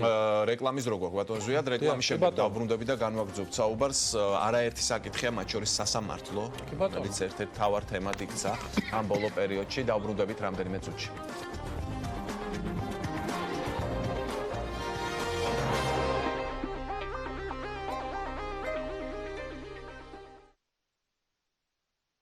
ჩვენ დავბრუნდით კვლავ პირდაპირ ეთერში, ზვიად ძიძიგურია ჩვენი გადაცემის სტუმარი და განვაგრძობთ მასთან საუბარს სასამართლოს თემა დავანონსე რეკლამამდე. თქვენი ოპონენტები პირდაპირ ამბობენ, რომ ხელისუფლება გახდა ლევან მურუსიძის მოკავშირე და სასამართლოს ებღაუჭება უნდა, რომ სასამართლო სისტემა კონდეს ბოლომდე დაქვემდებარებული. აი, როგორ მოხდა ისე, რომ თქვენი პოლიტიკური ძალის ლიდერმა შალვა შავგულიძე მაგალითად სულ სხვა კონტექსტში მოიხსენია ლევან მურუსიძე სულ სხვა კონტექსტში. აი რა ახსნას უძებნით ამას, რომ იმ ამბიდან ლევან მურუსიძე უკეთესი ფიგურა გამოვიდა ვიდრე შალვა შავგულიძე ბიძინა ივანიშვილისთან. მოდი სასამართლოზე ერთი რამ გულწრფელად ვთქვათ. თუ კი ხელისუფლებას უნდა და მით უმეტეს ერთ პარტიას უნდა და მით უმეტეს ერთ კაცს უნდა, რომ ყველაფერი კონდეს ხელში, უვადო მოსამართლე რა სჭირდება ამ საქმისთვის. თუ ვინმეს გონია, რომ მოსამართლეს უვადოდ დანიშნავ და შემდეგ ეს მოსამართლე შენი მორჩილი იქნება, ეხლა ბოდიში მომითხოვია და არ დავეთანხმები მას ამ შეფასებაში.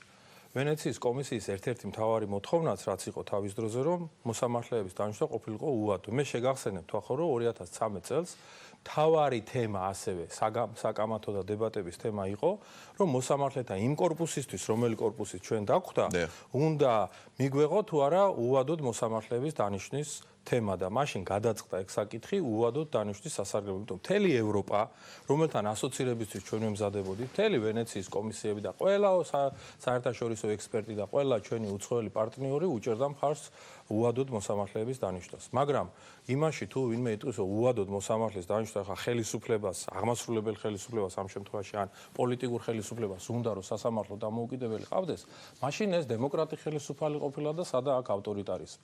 ეს არის ერთი თემა. მეორე საკითხი, როდესაც ჩვენ მოსამართლეებზე ვლაპარაკობთ. მოსამართლეების თემა აქტუალური გახდა 24 დეკემბრის შემდეგ. 24 დეკემბრის შემდეგ, როდესაც ის 10 კაციანი სია შემოვიდა პარლამენტში. და იმ 10 კაციან სიაში პროტესტი ჰქონდა უმრავლესობის უმრავლესობას. დაახლოებით 50-მდე დეპუტატს, რომელმაც პირდაპირ თქვა, რომ ჩვენ ასეთი ფორმით მოსამართლეების დანიშნას არ დაუჭერთ ხარს. არავითარ შემთხვევაში.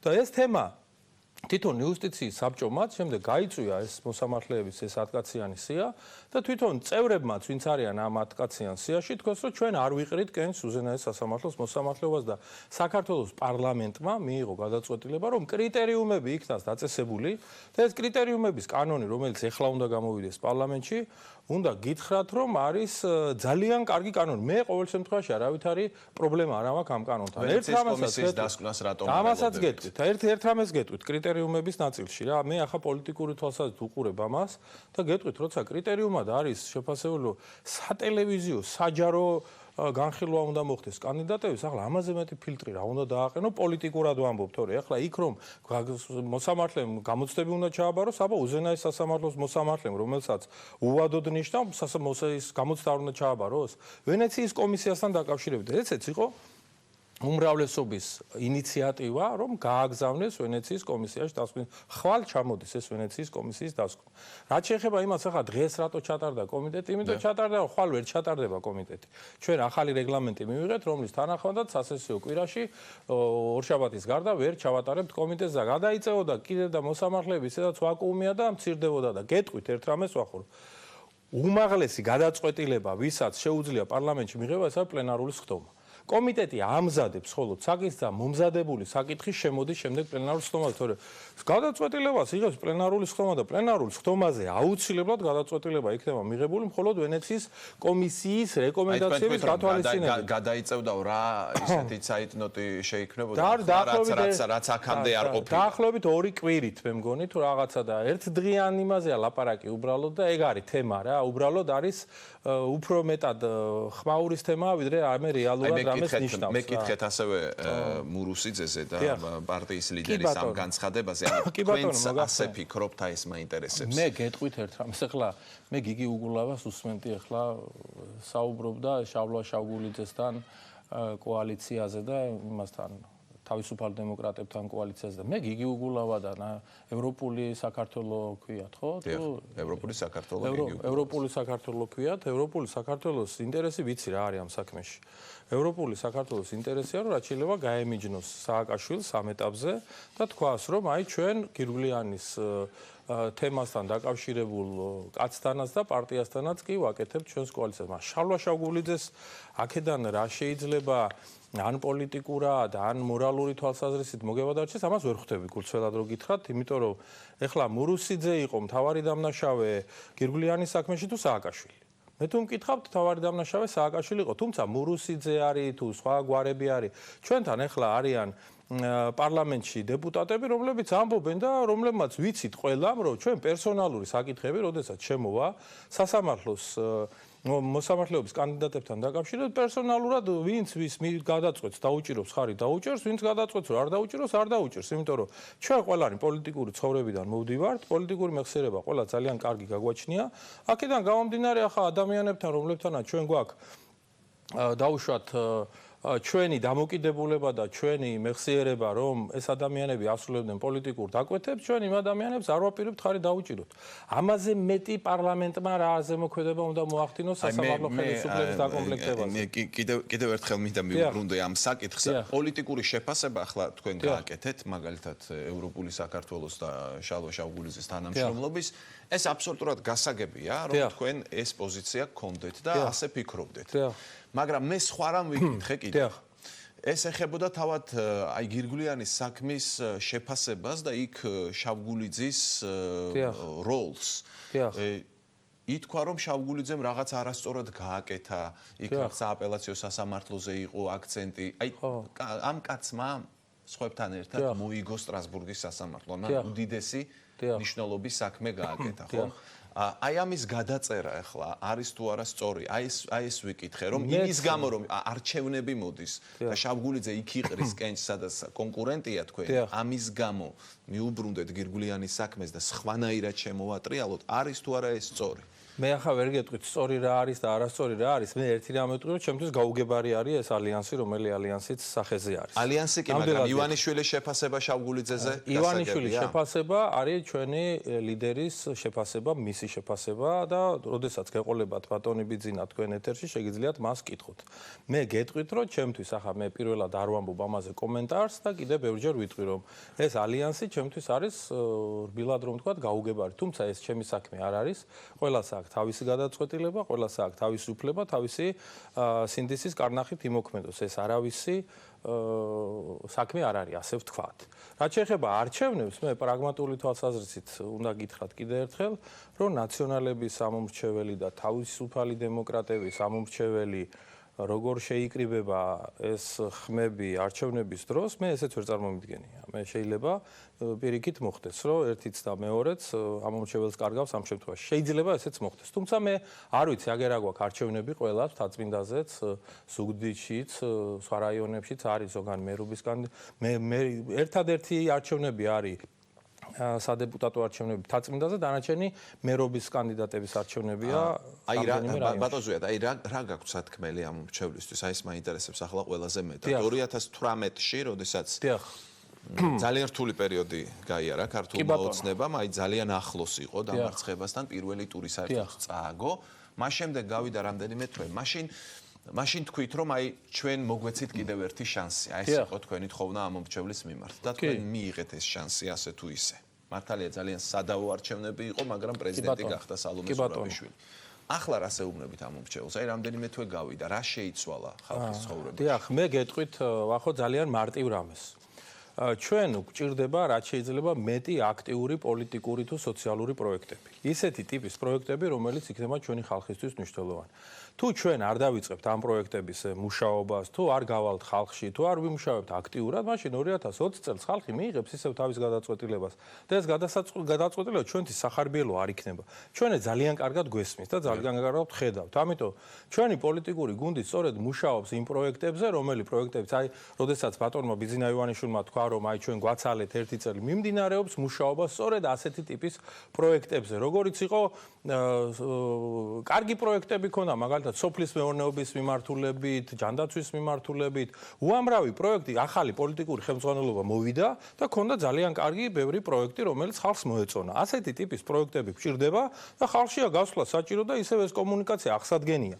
იმიტომ რომ მე გეტყვით გულწრფელად, რომ 2016 წლის შემდეგ ქართული ოცნების კომუნიკაცია ხალხთან არ იყო ისეთი, როგორც იყო მანამდე, მაგალითად 12-16-ის განმავლობაში. ცოტა უფრო შევასუსტეთ ეს კომუნიკაცია და ამას ხალხი გრძნობს, ძალიან აქტიურად გრძნობს. სხვანაირადაც ხომ არ იყო ბატონ ზუიად, რომ 12-16 წლის პერიოდში მოქმედებდა უფრო აქტიურად ის, რომ წინა ხელისუფლებით აშინებდით. ეს დამთავრდა, უნდა გითხრათ, ეხლა კამპანია, რომელიც ჩატარდა, არა მიშას კამპანია, ეს იყო ბოლო კამპანია, უნდა გითხრათ, რომელიც ასეთი ნიშნით ჩატარდა. ნამდვილად იყო ძალიან ბევრი ადამიანი, იმიტომ მივიდა არჩევნებზე, რომ არ დაბრუნდეს ისევ ის რეჟიმი, რომელი რეჟიმიც არ ახსოვს ხალხის უმრავლესობას კარგად. მე დარწმუნებული ვარ, რომ ამოწურა და ჩვენ უკვე ჭირდება მხოლოდ და მხოლოდ მოსახლეობისთვის პოზიტიური პროგრამები და გასვლა მოსახლეობასთან. მე ოპოზიციაზე რასაც ვამბობდი, რომ შენ რას თავაზობ, ხალხს ეს უთხარი, თორე გავიგე, რომ ბიძინა ივანიშვილზე გაქვს ტექსტი, რომ ესე იგი არის, ესე იგი ისეთი ადამიანი, როგორც შენ გინდა წარმოადგინო და მუდმივად ლანძღვაგინების რეჟიმში არიან, მაგრამ ეს არ არის დაუშვათ ოპოზიცია ლანძღვაგინებით ხმებს ვერ აიღებს. ვერც ხელისუფლება ვერ აიღებს ლანძღვაგინებით ხმებს და ჩვენ რაც შეიძლება ნაკლები უნდა ვეცადოთ რაღაცა ვიყოთ რაღაცა პოლემიკის რეჟიმში, იქ სადაც არაარსებითი პოლემიკაა, მე განსაკუთრებით ამ პიროვნულ დაპირისპირებებზე მინდა თქვა და უნდა გადავიდეთ უფრო მეტად რაღაცა ისეთი ტიპის პროგრამებზე, რომელიც ხალხისთვის არის მნიშვნელოვანი. ანუ უნდა დაინახოს რეალობაში ადამიანმა ეს ჩვენ უნდა მივიდეთ, მაგრამ ჩვენ უნდა მივიდეთ ხალხთან. რაც შეიძლება აუცილებლად მე ვახო მინდა დაგარწმუნო რომ ეს შედის პირველ რიგში ქართული ოცნების და ჩვენი პოლიტიკური გუნდის ინტერესებში რომ ხალხში გავიდეთ. ხალხში გაუსვლელობის შემთხვევაში ჩვენ არ უნდა ველოდოთ რომ გვექნება აი გარანტირებულად რაღაც ისეთ შედეგები რომელიც 2012-დან 2018-მდე ჰქონდა. ფიქრობთ რომ ეს ხალხში გასვლა ადვილი იქნება ბატონ ზვიად? აი ახლაც მოდის არჩევნები მაისში, ახლაც უწევთ თქვენი პარტიის წარმომადგენლებს ლიდერებს გასვლა ხალხში. ამ არჩევნებზე რას ფიქრობთ, რაც ეს არის ტესტი, ძალიან ადვილი იქნება ტესტი, რა თქმა უნდა, ეს არის ტესტი, ყველა არჩევნები რაღაცა ტიპის ტესტია და რაღაცა ტიპის სოციოლოგიური კვლევა არის თუ გამოკითხვაა თუ რაც გნებავთ ის დავარქვათ ამას, მაგრამ ძალიან ადვილი იქნება ხალხში გასვლა, თუ კი გავალთ საქმით, ისეთი საქმით, რომელიც ჭირდება ჩვენი ქვეყნის მოსახლეობას. ეს არის ძალიან მნიშვნელოვანი. მე იმას არ ვამბობ, რომ ჩვენ საქმე არ გვიკეთებიან, ახლა არა გვაქვს რაღაცა ტიპის სათქმელი რაც უკვე გაკეთებულია, მაგრამ მოსახლეობა და საერთოდ ადამიანი ესეთია, რამე გააკეთე? კარგია, ოჩახ, მადლობა, 5 წუთი რომ გავა, მე 6 წუთს ახალი უნდა შესთავაზო. შენ რო სანამ ხელისუფლებაში ხარ, მოგიწევს ასეთ რეჟიმში მუშაობა მუდმივად და ეს ჩვენ ძალიან კარგად ვიცით. ამიტომ საჭირო არის მე 6 წუთი დადგა, მე 6 წუთის პროგრამა უნდა შესთავაზო. სხვაგვარად უნდა გითხრათ, რომ ასეთ შემთხვევაში ადგება ის მოსახლეობა, რომელიც ასე გიჭერდა მხარს და ადგება და სხვას დაუჭერს ხარს. ეს არის 2x2 4. ხო, აი სწორედ ამაზე მინდა კითხოთ, მაგალითად რას ხედავს ამ მომრჩეველი ამ წუთას, ხო, აი იყო მაგალითად ტაქსის ბრძოლების აქცია, რომლებიც ამბობენ, რომ იმის მაგივრად, რომ მათი ცხოვრება გაუმჯობესდეს, მათი ცხოვრება უარესდება იმ რეგულაციებით, რაც შემოდის. არის საბანკო რეგულაციები, რომლითაც უკმაყოფილოა უამრავი ადამიანი და არის კიდევ არაერთი საკითხი. ანუ პირიქით ხედავენ. ის კი არა რომ რამეს თავაზობ რომ გაუმჯობესდეს. ტაქსის ბრძოლების აქციას შეეხე, მე მინდა ამ ეთერიდან მხარდაჭერა გამოვუცხადო კახა კალათის. ტაქსის ბრძოლების პროტესტი მე მესმის და კახაცაც ესმის ძალიან კარგად და მაქსიმუმს გაითვალისწინებს, ამაში დარწმუნებული ვარ, მაგრამ ერთი სფერო დამისახელეთ, სადაც რაიმე ცვლილებაა საჭირო, მიხვალ შეეხები და იქ პროტესტი არ დაიწყება. არ არსებობს ეგეთი სფერო. არადა თბილისელებს არ ჭირდებათ უფრო კარგი მომსახურება ტაქსით იგივე? როდესაც ქალაქის იერსახია ტაქსი, როდესაც ამდენი ტურისტი ჩამოდის, როდესაც ასეთი გამოცოცხლებული არის ქალაქში სიცოცხლე, არ გჭირდება ახალ დონეზე ასვლა, რა თქმა უნდა გჭირდება, მაგრამ მტკივნეულია. მესმის ტაქსის ბრძოლებისაც, რომლებსაც ძალიან ბევრ შეიძლება პრობლემად გადაექცეს ის რაღაცა დამატებითი ხარჯები, რომელიც გაღება მოუწევთ. მაგრამ ეგ ხდება მერია მაქსიმალურად დარწმუნებული ვარ, რომ კახა კალაძეც და ტაქსის აქციის მონაწილეთა ორგანიზაციის მეთაურებიც იქნებიან მჭიდრო კომუნიკაციაში და ოპტიმალური ვერსია გამო, იმიტომ რომ კიდე ერთხელ ვამბობ. ეხლა თელ საქართველოში არის ჭკვიანი კამერები დაყენებული. გადაკვეთავ სადღაც ხას, მოგივა 20 ლარიანი ჯარიმა. ყველა ესე იგი არის გაღიზიანებული, ყველა ჩხუბობს, აი ჩვენ ჯიბეში ყოფენ ხელს, რა არის ეს? ამ დროს ამ ჭკვიანი კამერების დაყენების შემდეგ სტატისტიკა მე თუ არ ვცდები 15%-ით არის შემცირებული სიკვდილიანობა ავტოსაგზაო შემთხვევების შედეგად. ანუ ეს იმიტომ კი არ კეთდება, რომ ვიღაცის დასჯა სურს. არამედ კეთდება იმიტომ, რომ ადამიანების სიცოცხლეზე ასეთი ტიპის დარტყმების და უკმაყოფილების გადატანა ხელისუფლებას ყოველთვის მოუწევს და ოპოზიციას ამ თვალსაზრისით სულ უპირატესობა აქვს. ნუ გამოვა და იყვირებს, აი ტაქსის ბრძოლებს ჩაგრავენ, აი საბანკო რეგულაციებით ვიღაცა ჩაგრავენ. აი მე გეტყვით, მე მგზავრობ ტაქსით. აი საერთოდ მე და მძღოლი როდესაც ვარ და არც ოპოზიციონერია იქ არავინ და არც ხელისუფლების წარმომადგენელი და ვსაუბრობთ. აი როდესაც მე მეუბნებიან რომ გადავღებო ჩემი მანქანა თეთრად, ხო მე იმას ნახევარფასშიც ვეღარ გავყიდი შემდეგო. მე შემოვიდა რომ ფირის გადაკვრის თემა. ანუ ადამიანებს ურთულდებათ ამის ცხოვრება და ისინი ამბობენ ერთ რამეს. მე მინდა რომ ჩემი მანქანა იყოს უკეთეს მდგომარეობაში, მაგრამ ეკონომიკური მდგომარეობა ვერ ეწევა იმ სურვილებს, რაც შეიძლება ხელისუფლებას გაუჩნდეს ამ ნაწილში და არის სხვა საკითხებიც ასევე, მაგალითად ვახსენე საბანკო რეგულაციები, რომელმაც ბევრ ადამიანს გაურთულა ასე ვთქვათ, მდგომარეობა, რომ რაღაც თავის ეკონომიკურ ცხოვრებაში. ანუ, როდესაც თქვენ ამბობთ, რომ ჩვენ უნდა დავანახოთ ხალხს, რომ რაღაცას ვაკეთებთ, ჯერჯერობით ხართ მდგომარეობაში, როდესაც პირიქით ხედავენ ადამიანები, რომ თქვენ ურთულებთ ცხოვრებას და არა უმჯობესებთ. არ დაგეთანხმებით, მე მგონი, რომ ტაქსის რეფორმასთან დაკავშირებით თბილისელების თვითონ განწყობა არის პოზიტიური. მე ასე ვფიქრობ ამას და ასე ვხედავ. ტაქსი მძღოლებს რაც შეეხება, კიდე ერთხელ მინდა ხაზი გაუსვა, ძალიან კომუნიკაბელური კაცია კახაკალაძე, ქალაქის მერი, ძალიან აქტიური მერია, ძალიან ბევრ კრეატიულ და კარგ საქმეებს აკეთებს და დარწმუნებული ვარ, რომ მონახავენ საერთო ენას. მინიმალური დანაკარგით, რომ ტაქსის მძღოლებმა მოახერხონ, მაგრამ ჩვენ რომ ტექნიკურად გამართული ტაქსით ვიაროთ, ჩვენ რომ ესე იგი სუფთა სალონი იყოს ტაქსში, ჩვენ რომ ესე იგი რაღაცა კონდიცირებული იყოს საფულში, ასეთი ტიპის სტანდარტები ეს უნდა იყოს, იმიტომ რომ ასე ჭირდება ამ ქალაქსაც და ასე ჭირდება თითოეულ თბილისელსაც და დარწმუნებული ვარ ტაქსის მძღოლებით წამოვლენ აქ შემდგომ. კი ბატონო, კიდევ ერთ საკითხს შევეხებით, ვიდრე ჩვენი საუბარი დასრულდება, გადავედით თქვათ ტაქსის თემაზე თუ სხვა საკითხზე, მაგრამ ყველაზე დიდი პოლიტიკა საბანკო რეგულაციაზეც გეტყოდით, უბრალოდ დრო არ აქვს, ხო, მაგრამ ყველაზე დიდი პოლიტიკა სწორედ ეს არის ადამიანებთან ურთიერთობა, მე ასე მგონია, მათ შორის ტაქსის მძღოლები იქნებიან თუ სხვები. მოდით დაუბრუნდეთ ერთ თემას, ეს ეხება დაიცავი საქართველოს, მათი შეკრება იყო ფილარმონიაში და ისმოდა ხელისუფლების საწინააღმდეგო განცხადებები, მთავარი კონტექსტი ერთ-ერთი იყო სასამართლოს საკითხი სწორედ და სხვა თემებიც. მე მაინტერესებს თქვენი დამოკიდებულება ამ მოძრაობის მიმართ. მე გეტყვით ჩემს დამოკიდებულებას პოლიტიკურ ველთან დაკავშირებით. მე ვფიქრობ, რაც მრავალფეროვანი იქნება პოლიტიკური ველი, მით უკეთეს. მე ისიც კარგად ვიცი, რომ დაიცავი საქართველოს წარმომადგენლების პროტესტი არსებობს ჩვენი ხელისუფლების მიმართ.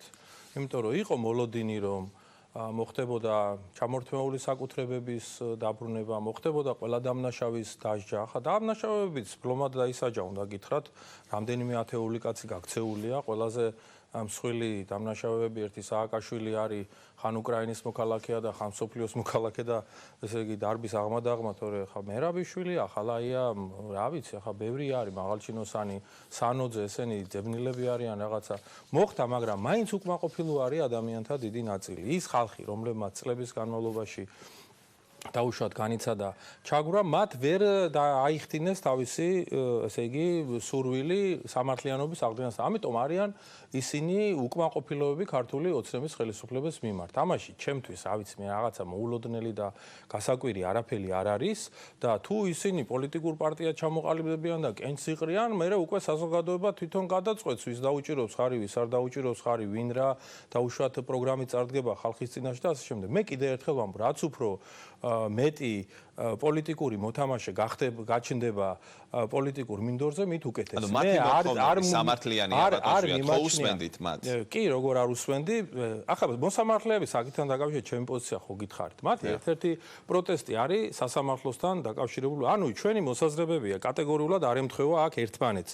ამიტომ შეიძლება ბევრი სხვა საკითხი იყოს, კიდე რაშიც შეიძლება დავეთანხმო, კიდეც რაშიც არ დავეთანხმები, მაგრამ ერთ რამეს გეტყვით.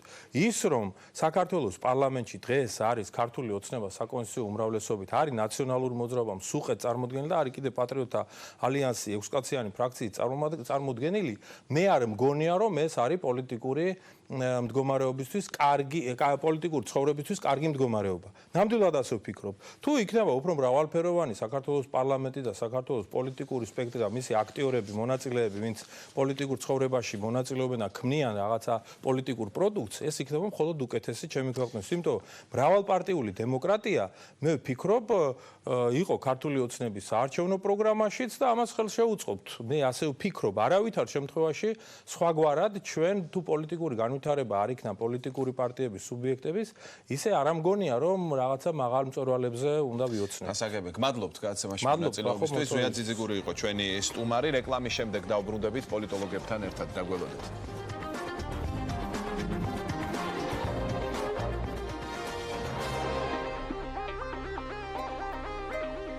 დავბრუნდით კვლავ პირდაპირ ეთერში გადაცემის ამ ნაწილში. შიდა პოლიტიკური ვითარების ანალიზს შემოგთავაზებ ჩვენ სტუმრებთან ერთად ამირან სალუქვაძე, გია ნოდია, დავით ზურაბიშვილი, ირაკლი ტაბლიაშვილი, ვაჟა ბერიძე. საღამოშვიდობის საბატონებო, ძალიან დიდი მადლობა რომ ხართ ჩვენი სტუდიის სტუმრები. ბატონ დავით, თქვენ მინდა გკითხოთ, იყო ღია წერილი ბიძინა ივანიშვილის, შემდეგ სატელევიზიო ინტერვიუ, ახლა ხედავთ რა ხდება სასამართლოსთან დაკავშირებით. თქვენი აზრით, გამოიკვეთა თუ არა, რა გზას ირჩევს ხელისუფლება 2020 წლის საპარლამენტო არჩევნებამდე? მოგესალმებით, მე აქ ესე იგი რაღაცნაირად ისე გამოდის გარდამავალი ეტაპი ვითავარი, იმიტომ რომ პოლიტიკოსიც ვარ და ექსპერტიც ამ შემთხვევაში. რომ შევეცდები ამ შემთხვევაში უფრო ექსპერტის პოზიციიდან ვილაპარაკო და ჩემი რაღაც ინტერესი ნაკლები იყოს. რაც შეეხება ახლა ხელისუფლების დამოკიდებულებას, მე მგონი ეს არაფერი ახალი არ იყო. ივანიშვილის ინტერვიუში ჩემთვის თავარი სიახლე ის იყო, რომ არაფერი სიახლე არ იყო იქ. რეალურად ეს არის კვლავ ის ცდელობა, რომელიც მას ადრეც ჰქონდა, კერძოდ ის, რომ მან თავის სასურველი, როგორც თვითონ რასაც თulis, ის წარმოაჩინოს რეალობად, არ ითვალისწინებდეს იმ რეალობას, უბრალოდ სასამართლოს რაც შეეხება სასამართლო ივანიშვილის ხელისუფლებისთვის არის უმნიშვნელოვანესი ამბავი, რომ იყოს მისი პირადი მორჩილებაში და სწორედ მას მურუსიძე, ჩინჩალაძე და ეგეთი ოდიოზური ტიპები სწორედ ეს ადამიანები ჭირდება. იმიტომ რომ სადეძებოს ეხლა მან ხო ის ხო ვერ დაიწყებს რაღაც ახალ-ახალი ხალხის ძებნას, მე იმ ახალმა რო უღალატოს მას და არ გამოაჩინოს ესეთი ერთგულება, სამაგიეროდ ამ ხალხზე იცის, რომ სანამ ის ხელისუფლებაშია, ეს ხალხი იქნება მისი, ასე ვთქვათ, მონამორჩილი. და ის საერთოდ არ განიხილავს საკუთარ თავს როგორც რაღაც ხელისუფლებიდან შესაძლო წასულს. ის ასე არ უყურებს, ეს აშკარად ჩანდა. ის საერთოდ არ ვერ ხედავს პრობლემას მისი ხელისუფლების პოლიტიკაში, მისი პარტიის პოლიტიკაში, ის პრობლემას ხედავს რუსთავიორში, იმაში რომ ხალხი უჯერებს რაღაც რუსთავიორის ცილისწამებლურ რაღაც გაცხადებებს, ხალხი უჯერებს რაღაც არასწორ ექსპერტებს, ძირითადად პრობლემას ხედავს ამაში.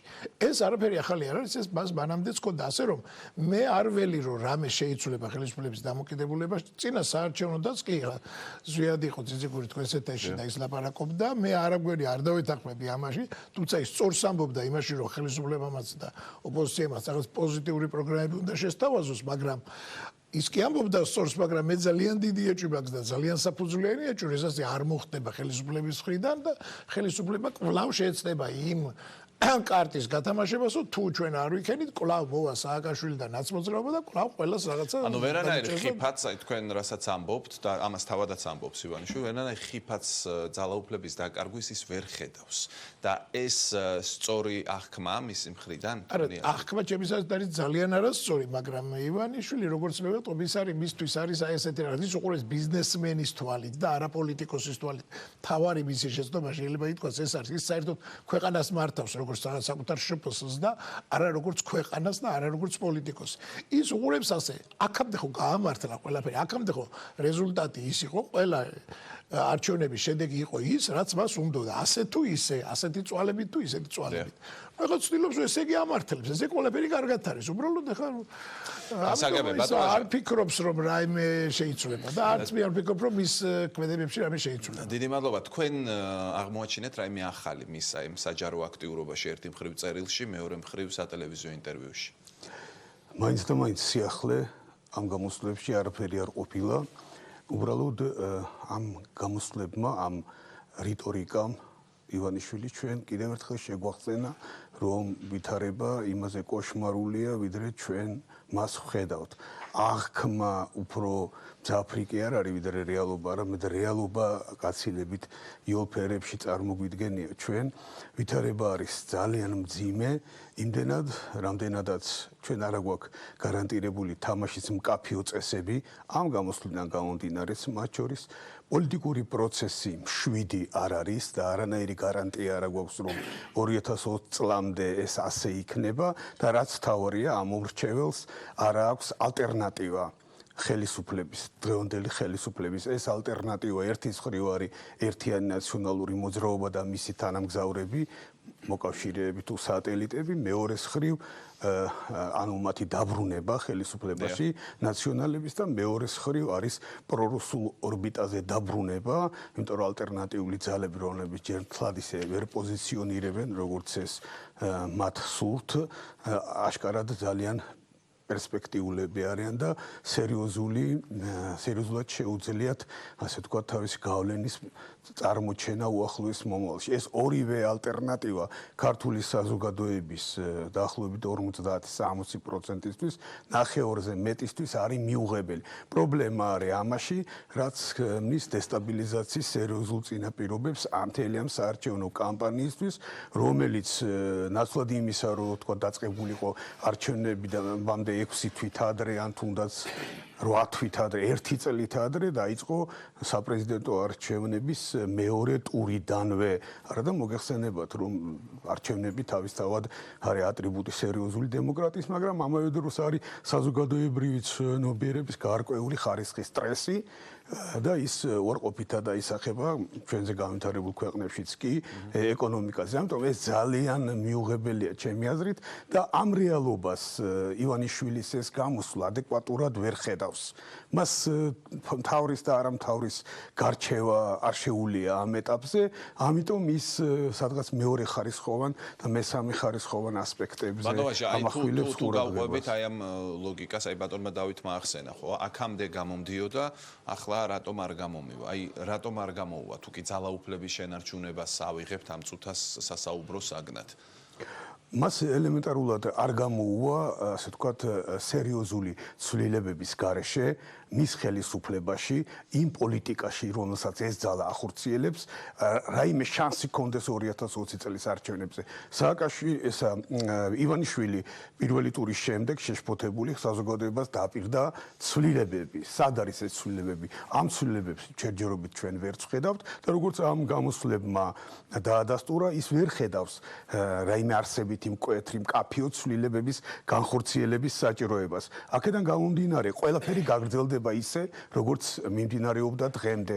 აქედან გამომდინარე, მას არ სურს ამ ცვლილებების განხორციელება, მას სურს ისევ დეპოლიტიზებული იყოს პოლიტიკა, როგორც პირველ წლებში იყო ხელისუფლების და დაამთავრდა შემდეგ კოალიციის დაშლით და მერე ეს ტექნოკრატების მეშვეობით მართვის. მას ამ პოლიტიკის გაგრძელება სურს, მას მიაჩნია, რომ ის უნდა იყოს მთავარი აქტორი ქვეყანაში, ის უნდა ახორციელებდეს მხოლოდ ინვესტიციებს ამ ქვეყანაში და ეს მართლაც ახორციელებს ახლა ბევრი მიმართულებით პარაგრაფიდან დაწყებული აბასთუმნის ჩათვლით სერიოზული ინვესტიციებს, მაგრამ მისი ეს ინვესტიციები აშკარად არ არის საკმარისი და თუ აქ არის გაჩნდა შესაძლებლობა და აქმა კაპიტალის რო აქ უნდა შემოვიდეს, ამ ქვეყანაში არაფერი არ შეიცვლება. აქედან გამომდინარე, ეს თქვათ პერიოდი, რომელიც 7 წელს მოიცავს და ფაქტობრივად არანაირი შედეგები არ მოგცა, გაგრძელდება 2020 წლამდე და თუ ასე გაგრძელდა ეს და თუ მან დაუყოვნებლივ არ გაიაზრა,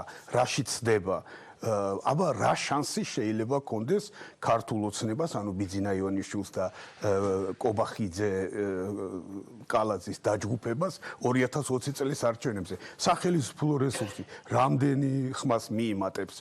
მაქსიმუმ 10%-ს, როცა NDA-ის ბოლო გამოკითხვის შედეგად 27% იყო მხარდამჭერი ქართული ოცნების და ეხლა 37%-ის იქეთ არის სუმისი მოწინააღმდეგეები და აბა როგორ მოახერხებს ის მთავრობის დაკომპლექტებას 20 წლის არჩევნების შემდეგ. ბატონ ამინა, თქვენც მინდა გთხოვოთ შეფასება, აი აქაც ითქვა ეს ფრაზა, რომ ყველაფერი ისე ცუდად არ არის, როგორც აღქმა ამისი.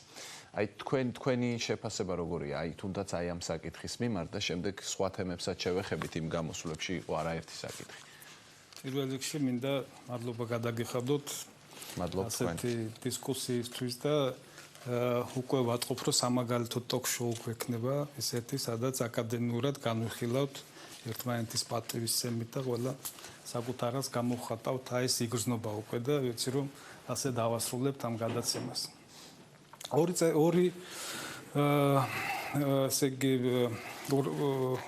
ერთი წერილი და ერთი ინტერვიუ იყო ბიძინა ივანიშვილის, უფრო სწორად, პირველი ეხებოდა 9 აპრილს და ეს იყო მისი როგორც ვიცი პოლიტიკოსის თუ ერთი მოქალაქის შეფასება 9 აპრილთან დაკავშირებით, რაზეც შეიძლება რა თქმა უნდა ყველა მოქალაქეს კონდეს თავისი მოსაზრება, ზოგ საკითხებში დაეთანხმოს, ზოგში არა და საერთოდ შეფასება ამ ჩვენი 27 წლიანი დამოუკიდებლობის და რაც დამოუკიდებლობას უძღოდა წინ ეროვნულ განმათავისუფლებელი მოძრაობა რა თქმა უნდა, საკმაოდ მწვავეა, მტკივნეულია, მაგრამ ალბათ ოდესმე ეს მოგვიწევს და აუცილებელიც არის.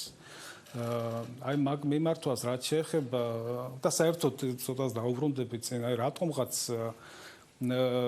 ჩამოგვიყალიბდა ეს ტრადიცია, წინა ხელისუფლების დროს მართველ ლიდერს ვაკრიტიკებდით, ახლა მუდმივად ყავს სამიზნეში ერთი ადამიანი, იგივე 9 აპრილთან დაკავშირებით მე ვისურვებდი მაგალითად, რომ ყველა პოლიტიკურ ლიდერს, ვინც არიან დღეს წარმოდგენილები, წამყვანი ლიდერები, ყველას უნდა გაეკეთებინონ მსგავსი შეფასება, მით უმეტეს საიუბილეო თარიღი იყო 30 წლის თავი და მაშინ გვექნებოდა რაღაც ალტერნატიული მოსაზრებები, შეფასებები, ეს იქნებოდა წერილების სახით, ვიღაც გააკეთებდა ვიდეო მიმართვას, ვიღაც ინტერვიუთი გამოვიდოდა და ასე შემდეგ აქვს პოლიტიკოსებს სხვადასხვა არეალი ინფორმაციის მიწოდებისთვის, ზოგს პარტიული ტელევიზია გააჩნია, ზოგს სოციალური ქსელი გააჩნია, ვისაც ტელევიზია არ აქვს და ასე შემდეგ. დღეს ინფორმაციის მიწოდების პრობლემა არ არის და ჩემთვის პირადად გაცილებით საინტერესო იქნებოდა 10, 12, 15 წამყვანი პოლიტიკური ლიდერის შეფასებები, რომ მოусმინა და არ ყოფილიყო ერთი პიროვნება, მიუხედავად იმისა, რომ ის დღეს მართველი გუნდის სათავეში დგას, არ იქნებოდა ერთი პიროვნება შესაფასებელი. რაც შეეხება მეორე წერილს, უბრალოდ ინტერვიუს იმედის ეთერში, მე უფრო აღვიქვი, როგორც მიჩვეული ვარ ჩვენ ამ 7 წლის განმავლობაში ბიძინა ივანიშვილის პერიოდულ გამოჩენას, როცა მას დაუგროვდება რაღაც გარკვეული სათქმელი საზოგადოებასთან და პერიოდულ ასეთ ინტერვიუებს იძლევა ხოლმე რაღაც კვარტალში ერთხელ თუ ნახევარ წელიწადში ერთხელ და უფრო ამ პოზიციიდან შევხედავდი. ახლა რა თქმა უნდა, როცა მართველი გუნდის ლიდერი, პარტიის თავმჯდომარე გამოდის, ის ნაკლებად იქნება თვითკრიტიკული და საუბრებს პოზიტიურად. თუმცა სწორად იქნა აქცენტები მეგობრების, კოლეგების მხრიდან დასმული, რომ საზოგადოება არის ზუსტად იმ ერთწლიანი დანაპირების მოლოდინში და მეც ხონდა სხვათა შორის ახლახან სადღაც 1 თვის წინ პოსტი დავდე და უფრო მანამდეც კიდე 1 თვე რო გავიდა, მაშინ დავწერე რომ დარჩათ 11 თვე. ამას წინა დავწერე რომ უკვე 3 თვე გავიდა.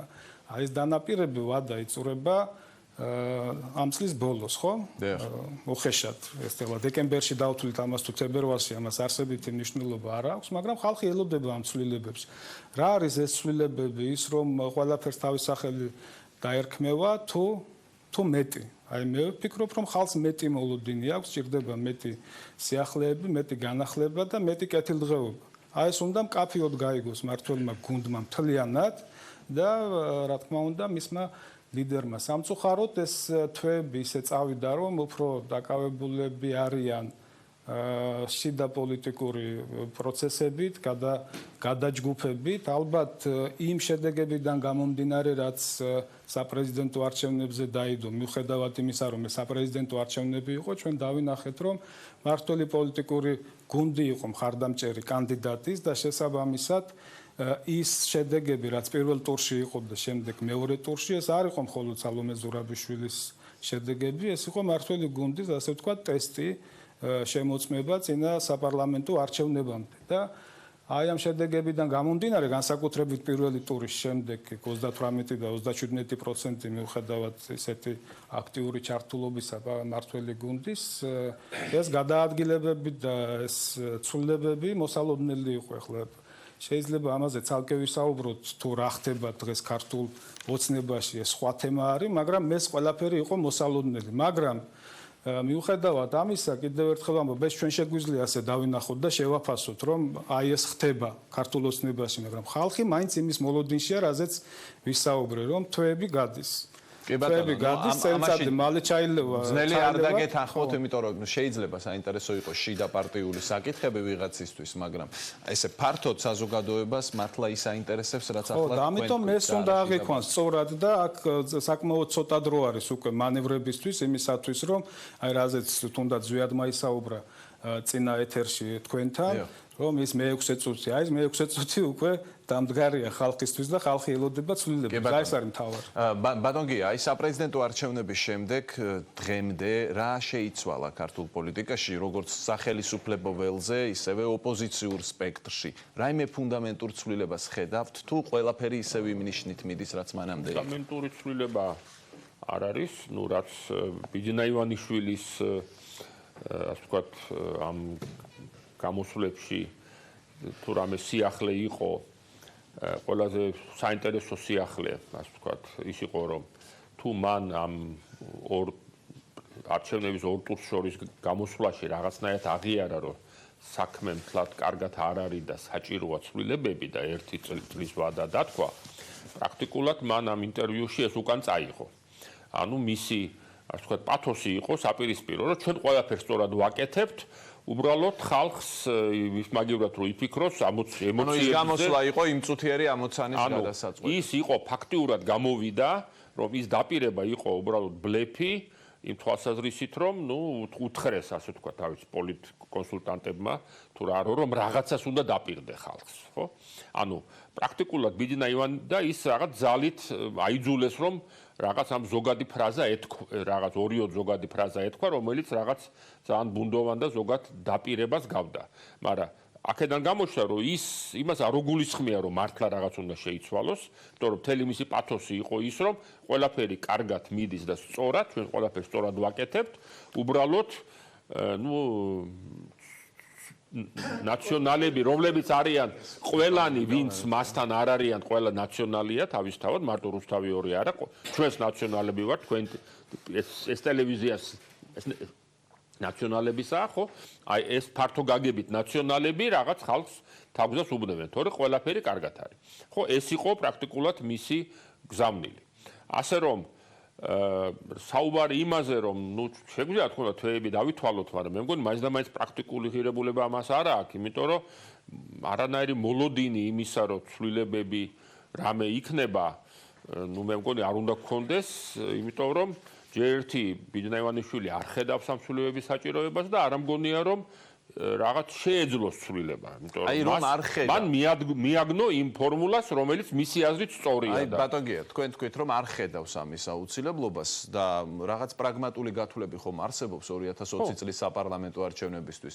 თუ კი არ ხედავს, ანუ გამოაქვს დასკვნა, რომ აი ამ ტემპით, როგორც მიდის ახლა ყველაფერი პოლიტიკური ცხოვრება თუ ეკონომიკური თუ ასე შემდეგ, მას შეუძლია მოიგოს ის არჩევნებიც. აი რას ემყარება ეს რწმენა მაშინ? იმიტომ რომ აქამდე იგებდა რაღაცნაირად და მომავალშიც მოიგებს რაღაცნაირად. ხო, ეს ამის წვენა, რომც იყოს შეშფოთებული და რომც ფიქრობდეს, რომ აი ახლა 2020-ში უფრო ძნელი იქნება არჩევნების მოგება. ვერ ხედა უბრალოდ იმის რესურს მასში, ინტელექტუალურს თუ რა ვიცი, ხედვის რესურსს, რომ რამე შეცვალოს, ამაშია საქმე. თქვა დაიჯერა, რომ ცუდად არის საქმე. აი რა უნდა შეცვალოს. ხო, აი ამის არ ჩანს ჯერჯერობით, რომ მას რაღაც ხედვა აქვს, ან ვიღაცა ყავს გვერდზე, ვინც ეტყვის და დაუჯერებს, რომ პრინციპულად რაღაც სხვანაირად გააკეთოს. აი ამის რესურსი. ბატონ ირაკლეს მინდა ვკითხო, აი ბატონ მაგიამ თქვა სიტყვა რაც ყველაზე მნიშვნელოვანი მგონია, აი მას ჯერა რომ რაღაცნაირადო მოიგებს 2020 წლის არჩევნებს. აი ეს რაღაცნაირად რა შეიძლება იყოს? როგორ და გავშალოთ და გავარკვიოთ რა არის ეს რაღაცნაირად რა იმალება ამ სიტყვის უკან. მე დარწმუნებული ვარ, რომ თვით ბატონი ივანიშვილიც რომ იყოს თქვენ სტუდიაში, თუ ამ სიტყვას მოიშველიებდა, ის ვერ განმარტავდა ბოლომდე. ეხლა ვიმჯერდოთ, რას ნიშნავს ეს რაღაცნაირად. ეს ნიშნავს, რომ ბატონი ივანიშვილი სავარაუდოდ იმავე რიტორიკაზე აწყობს საკუთარ პოლიტიკას 2020 წლისათვის, ანუ საპარლამენტო არჩევნების წორს, რა რიტორიკაზეც იყო აწყობილი 2012 და განსაკუთრებით 2016 წლებში, რომ აი ნაციონალური მოძრაობა ამ სტუდიაში არიან ეგრეთ წოდებული სტაჟიანი და ნაკლებად სტაჟიანი ნაციონალები, მისი წარმოდგენით და რომ ვიხუმროთ, ნაციონალური მოძრაობა არის ბოროტება და ნაციონალური მოძრაობა მოვა ჩვენს ნაცვლად. შესაძლოა ჩვენ ვართ ცუდები, შესაძლოა ყველაფერში ვერ გავამაყ გამართლეთ 2012-დან 2020-მდე, მაგრამ ჩვენზე უარესებიც არსებობენ და ეს არის უშუალოდ ნაციონალური მოძრაობა, ეს არის ევროპული საქართველოს და თავისუფალი დემოკრატების ალიანსი, ეს არის რესპუბლიკური პარტია, ეს არის სხვა და ეს არის არასამთავრობო სექტორი, ეს არის რუსთავი 2, ეს არის TV პირველი, ეს არის ფართო თუ ვიწრო საზოგადოება. აი ამ პოლუსურ მდგომარეობაში სურს რომ მას როგორც ჩანს სურს რომ ჩაატაროს 2020 წლის წინასაარჩევნო პერიოდი და გონია იმედი აქვს დარწმუნებულიც არის რომ ეს იმუშავებს. მე ვარაუდობ ისევე როგორც დარწმუნებული ვარ რომ ბევრი ჩვენგანი რომ ისევე როგორც მაგალითად ზვია ძიძიგურმაც კი ივარაუდა ამავე სტუდიაში ხო რომ ეს ნაკლებად ან საერთოდ არ იმუშავებს. აი აქ შესაძლოა გამოჩნდა ახალი მოთამაშე ჩვენს ვიცი რომ ცოტა დრო გვაქვს და მე ვეცდები ჩემს მოკლე კომენტარში ესეც ვახსენებ არემ შესაძლოა გამოჩნდა ახალი მოთამაშე ან მოთამაშეები რომლებიც იყვნენ ოდესღაც ქართული ოცნების ან წევრები ბესელია და სხვები ეს ჯგუფი პოპხაძე ან იყვნენ მხარდამჭერები მაღრაძე და ეს ჯგუფი რომლებიც ფილარმონიაში მოიყარა თავი ფილარმონიაში მოიყარა თავი და დამოუკიდებლად იმისა ისინი ერთ პოლიტიკურ სუბიექტად ჩამოყალიბდებიან თუ არა ან გაუერთიანდებიან თუ არა პატრიოტთა ალიანსს რომელთანაც ჩემი მოსაზრებით ყველაზე უფრო მეტი ღირებულებითი თანხმედრა აქვს ორივე დასახელებულ ჯგუფს დამოუკიდებლად ამისა ისინი გარკვეულ პოლიტიკურ როლს ითამაშებენ იტყვიან რა 2020 წლის არჩევნების სწორს რომ ჩვენ ვიქნებით სწორედ ის ოცნება როგორიც უნდა ყოფილიყო უკეთესი ოცნება ვიქნებით 2020 წლის არჩევნებისთვის და 3%-იანი ბარიერის არსებობის გათვალისწინებით მათ ექნებათ შესაძლებლობა ერთიანობის ან ცალ-ცალკე გასვლის შემთხვევაში გადალახონ ეს 3%-იანი ბარიერი. სწორედ აქ ისე რომ არც ერთმა მოთამაშემ არც იცის შესაძლოა ბიზნე ივანიშვილმა შეიძლება გამოიყენოს მათი რესურსი. სწორედ აქ ის შერისხული ბესელია, დღეს შერისხული ბესელია შეიძლება გახდეს პარტნიორი და მათ გააკეთონ, თქვათ ესე ვიტყვი ამ წუთას, შესაძლოა გარკვეული ალიანსი შექმნან იმისთვის რომ თავრობის ფორმირება მოახდინო. ბიზნე ივანიშვილსაც ალბათ არა აქვს ილუზია რომ საკონსტიტუციო უმრავლესობით მოიგებს 2020 წლის საპარლამენტო არც სჭირდება, მაგრამ თავრობის ფორმირებისთვის სჭირდება 50+1%. ანუ მაჟორიტარები, რამდენსაც წაიღებს პროპორციული 76 ხმა. აი 76 ხმის მოკრება თუ დამოუკიდებლად ვერ მოახერხა ესე კობახიძის ამარა დარჩენილმა პარტია ქართულმა ოცნებამ მაგ შემთხვევაში დასჭირდება ალბათ მაღრაძის, ბესელიას, ინაშვილის და სხვათა რესურსის გამოყენება. კი ბატონ დავითს მინდა ვკითხო აი ოპოზიციის ნაწილში. აი რას აკეთებს ოპოზიცია ამ დროს, როდესაც ამბობს ერთი მხრივ რომ ცუდათაა ქვეყანაში ყველაფერი, მაგრამ ამას ამბობდა ყველა წინა არჩევნებზე და შედეგი დგებოდა სხვა, რომ ოცნება იგებდა ყველა არჩევნებს. აი რა უნდა შეცვალოს ოპოზიციამ? კი ბატონო, მოგახსენებთ დღესდღეობით ოპოზიციაში არის უფრო ეს პოლიტიკური სპექტრი თუ ავიღებთ ძალთა რაღაც გადაჯგუფება, არის კონსულტაციები, არის რაღაც კოორდინაციები თემატურ საკითხებზე და მიმდინარეობს ეს პროცესი, რაღაც უფრო და უფრო სხვა საკმაოდ იმ მათ შორის იმ პოლიტიკური ძალებს შორისაც, რომლებიც სულ ახლო წარსულში შეიძლება ოპონენტები იყვნენ, მათი დაახლოების პროცესი მიმდინარეობს. ეს არის ის რეალობა, რაც ეს არის იმ თამაშის წესიდან გამომდინარე, რაც შემოგთავაზა ხელისუფლებამ ამ შემთხვევაში. ხელისუფლება ქართული ოცნება გვთავაზობს ძალიან მარტივ რაღაცას. ამბობს, რომ აგერ არის ასე ვთქვათ, ბიზნე ივანიშვილი და ქართული ოცნება, იქით არის ყველა ნაციონალი, აქ ითქვა ამის თაობაზე. და აქ ინდა არ გინდა, როდესაც ასეთი პოლარიზებას ხელოვნურად ახდენს ხელისუფლება ამ შემთხვევაში და თავარ ოპოზიციური ძალას დღესდღეობით იგივე ნაციონალური მოძრაობისთვისაც ეს გარკვეულწილად ხელსაყრელი ასეთი პოზიციური ასეთი პოლარიზებული სიტუაციები, და ამ შემთხვევაში სწორედ ამ ორ ძალას მიაქვს ყველაფერი ელექტორატიდან. ჩვენ უნდა ვივარაუდოთ, რომ არჩევნებში ეს გაათმაგებული ძალით იქნება. არც ერთ სხვა პარტიას არ აქვს იმის რესურსი.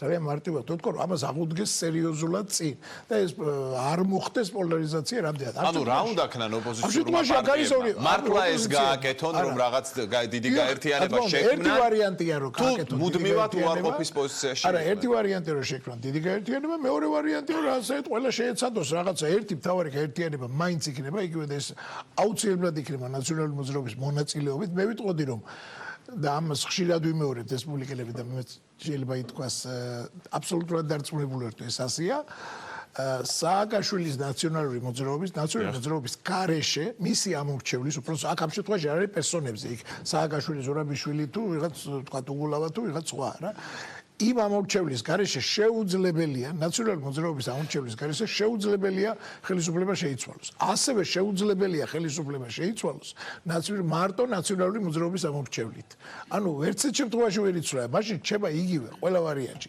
ამ კონფიგურაციით თუ იმ კონფიგურაციით იმიტომ რომ ელემენტარული არითმეტიკის ამბავია ნაციონალური მოძრაობას ყავს თავისი ერთგული მომხრეები საკმაოდ მრავალრიცხოვანი ასე ვთქვათ არმია ასევე თავის ადმინისტრაციული რესურსიდან გამომდინარე და ასევე გამომდინარე კიდე ბევრი სხვა ფაქტორი და ქართულ ოცნებასაც ყავს თავისი რესურსი ანუ მაინც ორი პოლუსს ხედავ და ვერანაირ შანსს რომ სხვა პოლუსი თუ არის მე ასე ვიტყოდი დრო ბევრი არ არის და მოკლედ ასე ვიტყვი არა სხვაებიც იქნებიან რა თქმა უნდა იქნება იქ ევროპული საქართველოს და უშუალოდ თუ ის არ შევა მეორე პოლუსში და რაღაცა არ გაერთიანდება ის აუცილებლად წაიღებს რაღაც პროცესს იქ არიან სხვები რომლებიც რაღაც 3%-იანი ბარიერია შეეთამაშებიან ამ 3%-ს ანუ ახლოს იქნებიან ამ 3-5%-თან ასეთი პარტიებიც იქნება რამდენიმე იგივე ინაშვილი შეიძლება იგივე სხვები არ ვიცი ხა ეს დაიცავი საქართველოს როგორ ჩამოყალიბდება რანაირად სხვა პროდასავლური პარტიები თქვა კალიკო ელისაშვილის პარტია სად იქნება არ ვიცი თქვა იგივე შენების მოძრაობა და სხვები მოგეთ ყველა შეეცდება რაღაცას თუმცა მე ასე ვიტყოდი რომ თუ ეს იქნება ნეგატივზე აგებული ანუ ანტიმიშა versus ანტიბიძინა ანუ ანტიბიძინა ანტიმიშას წინააღმდეგ ანტიმიშა იგებს ანუ ის ადამიანები ვისაც არ უნდა სააკაშვილის დაბრუნება არის გაცილებით მეტი ვიდრე ის ადამიანი ვისაც არ უნდა ბიძინას მოცილება აუცილებლად სტრატეგიულად ეს ფორმულა რაც აქ ითქვა რომ მე შეიძლება არა ვარ კარგი მაგრამ ის წინა ხელისუფლება ამ შემთხვევაში ამ შემთხვევაში ხელისუფლება ვერ შეიცვლება მაგრამ თუ პოზიტიური და დაუპირისპირი და მეორე ბანაკი მე დარწმუნებული ვარ რომ ხელისუფლებას არ აქვს პოზიტიური ასე ვთქვათ ხედვა არაფერზე საერთოდ არ გააჩნია ასეთი ხედვა და მხოლოდ ნეგატივზე შეეცდება აგოს თუ მეორე მხრიდან იქნა პოზიტიური ხედვა თუ მეორე მხრიდან იქნა ასე ვთქვათ დაინახა ადამიანმა ხალხმა ამ ფართო სპექტრში რომ აქ რეალურად კი არ ხდება რაღაც ანტიბიძინა კი არ არის და ჩანაცვლება და იმის მობრუნება კი არ ხდება არამედ რეალურად მოდის რაღაც ოპოზიციური კოალიცია ამ შემთხვევაში ოპოზიციის გამარჯვების შანსი არის ძალიან რეალური კი ბატონო ირაკლი სურდა რაღაცის თქმა და შემდეგ ბატონო ილაშა კიდევ ალბათ მნიშვნელოვან როლს ითამაშებს ისევ როგორც პრაქტიკულად ყველა წინა არჩევნებში როცა ხელისუფლება იცვლებოდა მაგალითად 2012 წელს ითამაშებს ეგრეთ წოდებული უხილავი ამორჩეველი ანუ ის რეკომენდაციები ამ სიტყვით შემოვიფარგლები რომლებიც იქნება დასავლეთიდან უპირველეს ყოვლისა და იქნება თუ არა დასავლეთიდან ერთგვარი ირიბი მოთხოვნა იმასთან დაკავშირებით რომ ხელისუფლების შეცვლის დრო მოვიდა ჩვენ გვახსოვს ბეიკერის ფორმულა ჩვენ გვახსოვს სხვა ფორმულები რომლითაც დასავლეთმა მოგუმართა გასულ წლებში ორი ვადაც იყო ხსენებული ჩემი კოლეგების მიერ თუ არ ვცდები დიახ ორი ვადა არის ის კრიტიკული ვადა რომლის შემდეგაც ანუ მესამე ვადაზე როგორც წესი უმრავლეს შემთხვევაში ჩვენი ხელისუფლება დამატებით ინტერესს ამარჩევნებს რაც 2020 წელს იქნება ეს ასე შენარჩუნდება თუ გაგრძელდება ქართული ოცნების მმართველობა. ბატონო, აი ორი ფაქტორი, ფინანსური, ადმინისტრაციული რესურსი და ეს ანტიმიშა ფორმულა, რომელიც მუშაობდა აქამდე, სულ ყველა არჩევნებზე, ეს არის რაც ხელისუფლების სასარგებლოდ არის ამ წუთას, ხო? და ოპოზიციის სასარგებლოდ რა მუშაობს მაშინ? აი რა რესურსი აქვს დღეს ოპოზიციას, რომ ეს წრე გაარღვიოს? გახსენებთ. უწინარეს ყოვლისა ბატონ დავით ზურაბიშვილის ანალიზს ამასთან დაკავშირებით მთლიანად ვიზიარებ და ვეთანხმები. ოღონდ ერთ დეტალზე გავამახვილებ ყურადღებას. ანტიმიშა 20 წელს ეფექტური არ იქნება. და თუ მხოლოდ ამის იმედად მივიდა ამ არჩევნებამდე ივანიშვილი, ის უეჭველი წააგებს. ეს ერთი. მეორე ჩვენ ვიცნობთ ჩვენს ელექტორატს. ყველა ვაკვირდებით წლებია, ხო, 30 წელია და ეხლა ფაქტობრივად მართლ ძალას ქართულ ოცნებას ის ელექტორატი აღარ უჭერს ხარს, რომელმაც ის ხელისუფლებაში მოიყვანა. ეს მისთვის საგანგაშო ნიშანი უნდა იყოს და კატასტროფის მაუწყებელი. ის ამას ვერ ამჩნევს. თუ ვერ ამჩნევს ივანიშვილი, ეხლა ის ტექნიკური მუშაკები, რომელიც ზოგი პრემიერად მუშაობს, ზოგი პარლამენტის თავმჯდომარეს, ну ამათ ახლა იცის არ იცის. დავესესხები ბატონ ირაკლის, გადამწყვეტ მომენტში შეიძლება ეს ხალხი, რომელიც ახლა სხვა მოძრაობას ქმნის, ახლა უბრალოდ გააცოცხლა ძველი მოძრაობა, მაგალითად დაიცავი საქართველო, გადამწყვეტ მომენტში შეიძლება აღმოჩნდეს მისი მოკავშირეო, როგორც ეს მოხდა 2018 წლის საპრეზიდენტო არჩევნების მეორე ტურის დროს. მე ამას არ გამოურიცხავ. პირიქით, უფრო ასეა მოსალოდნელი, მაგრამ აქ თანდათან, ჩემი აზრით, წინა პლანზე წამოვა სხვა სლოგანი, დევიზი, როგორც გნებავთ ისე დავარქვათ, არც მიშა, არც ბიძინა და ეს არ იქნება სუსტი ტალღა. ეს ერთი და მეორე, ეხლა ჩვენ გვინდა, არ გვინდა გნებავთ აი იმ 60%-ს, რომელიც ფაქტობრივად დღეს არ უჭერს ხარს არც ოცნებას და არც ნაციონალებს და მის თანამგზავრებს, გინდა უძახეთ წითელი ინტელიგენცია, გინდა ყვითელი, გინდა ლურჯი. ეს ის ნაწილია, შეიძლება გარკვეული თვალსაზრისით ობივატელური, რომელიც ყველა ხელისუფლების ბედს და მის ვინაობას განსაზღვრავს ამ ქვეყანაში. ამიტომ ასე ვთქვათ, თავისუფლად და მსუბუქად იმ 60%-ს ნუ შევხედავთ. შეიძლება დღეს ვიღაცა ელოდებოდა დაიცავი საქართველოს შეკრებას ფილარმონიაში, რომელმაც მე ვფიქრობ, ამ 60%-ის დიდ ნაწილს იმედი გაუცროა. თავი რო დავანებოთ იმას, რომ ჰერაკლიტესი ერთ დინარეში ორჯერ ვერ შეხვალ და იგივე ხალხი აპირებს იმავე დინარეში ისე შეცუროს და ეს წარმოუდგენელია და ასე მიუღებელია. ამ საკითხს ბატონო, აი ხელისუფლების შეცვლის რესურსი აქვს თუ არა ოპოზიციას და რა სჭირდება ხელისუფლების შეცვლას, აი ეს მაინტერესებს თქვენი. თუ თქვენ გულისხმობთ ამ შეკითხვაში იმ ოპოზიციას, რომელიც ახლა ჩამოყალიბებულია და მოდი შევხედოთ კონკრეტულად რა ოპოზიცია ეს, მოდი ესე ერთი ფრთა მთლიანად ეს არის ერთიანი ნაციონალური მოძრაობა მიშა სააკაშვილი და მისი მოკავშირეები. აქ მე რა თქმა უნდა არ გულისხმობ რესპუბლიკურ პარტიას, რომელიც როგორც პროფესიონალ პოლიტიკოსებს შევიათ, მანევრირებენ წლების განმავლობაში, გადადიან ერთი პოზიციიდან მეორეზე, ოღონდ თავის მთავარ იდეოლოგიურ და იდეურ და პრაქტიკულ ღირებულებებს ინარჩუნებენ, თქვა და ასეთ სხვა რამდენიმე პარტიას. ერთი ეს არის ერთიანი ნაციონალური მოძრაობა, რომლის დაბრუნება პრაქტიკულად შეუძლებელია ამ პროცესის შედეგად, მე ასე წარმომიდგენია. მეორე, თქვათ, აქვე გულისხმობ ევროპულ საქართველოსაც, ბუნებრივია.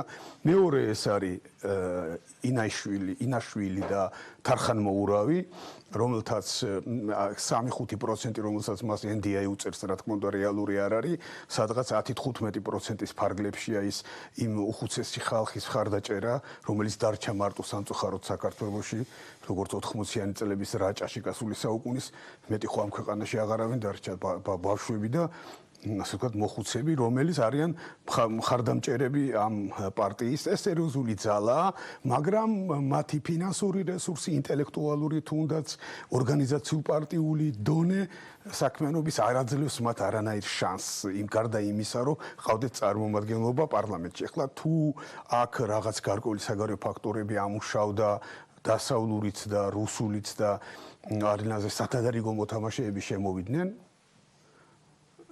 ბუნებრივია ივანიშვილს უყვარს სათადარიგო მოთამაშეების შემოყვანა პოლიტიკაში, ირაკლი ღარიბაშვილი ახლახანს როგორც თავად განაცხადა შემოიყვანა, თუ სხვა სათადარიგო ძალიან ძლიერი ფიგურები შემოვიდნენ, რაც ძნელი წარმოსადგენია, რომ მოესწროს ამ 2 წელიწადში, გულისხმობ ლევან ვასაძეს, ან სხვა ვინმეს ამ დაგვარს. 2 წელიც არ არის უკვე. ხო, რაღაცა ეს ცოტა ძნელია, მაგრამ არის კიდევ მესამე გზა, ეს არის რაღაც პოპულისტური ტალღა, რაღაც ზელენსკის მაგვარი ან ფაშინიანის მაგვარი, მაგრამ ესეც მხედველობაშია მიღებული, რომ პოპულიზმის, ნაციონალ პოპულიზმის ეტაპი, რომელიც ახლა ძალიან აქტუალურია შეერთებული შტატებიდან, ასე ვთქვათ, ევროპის ჩათვლით, საქართველოს ჩემი აზრით უკვე გაიარა და ასეთი ტიპის მოღვაწეებს და პარტიებს შესაძლებლობა დიდი არ ექნებათ, მაგრამ ამიტომ მე ვფიქრობ, რომ ქვეყანა სერიოზული განსაცდელის წინაშე დგას.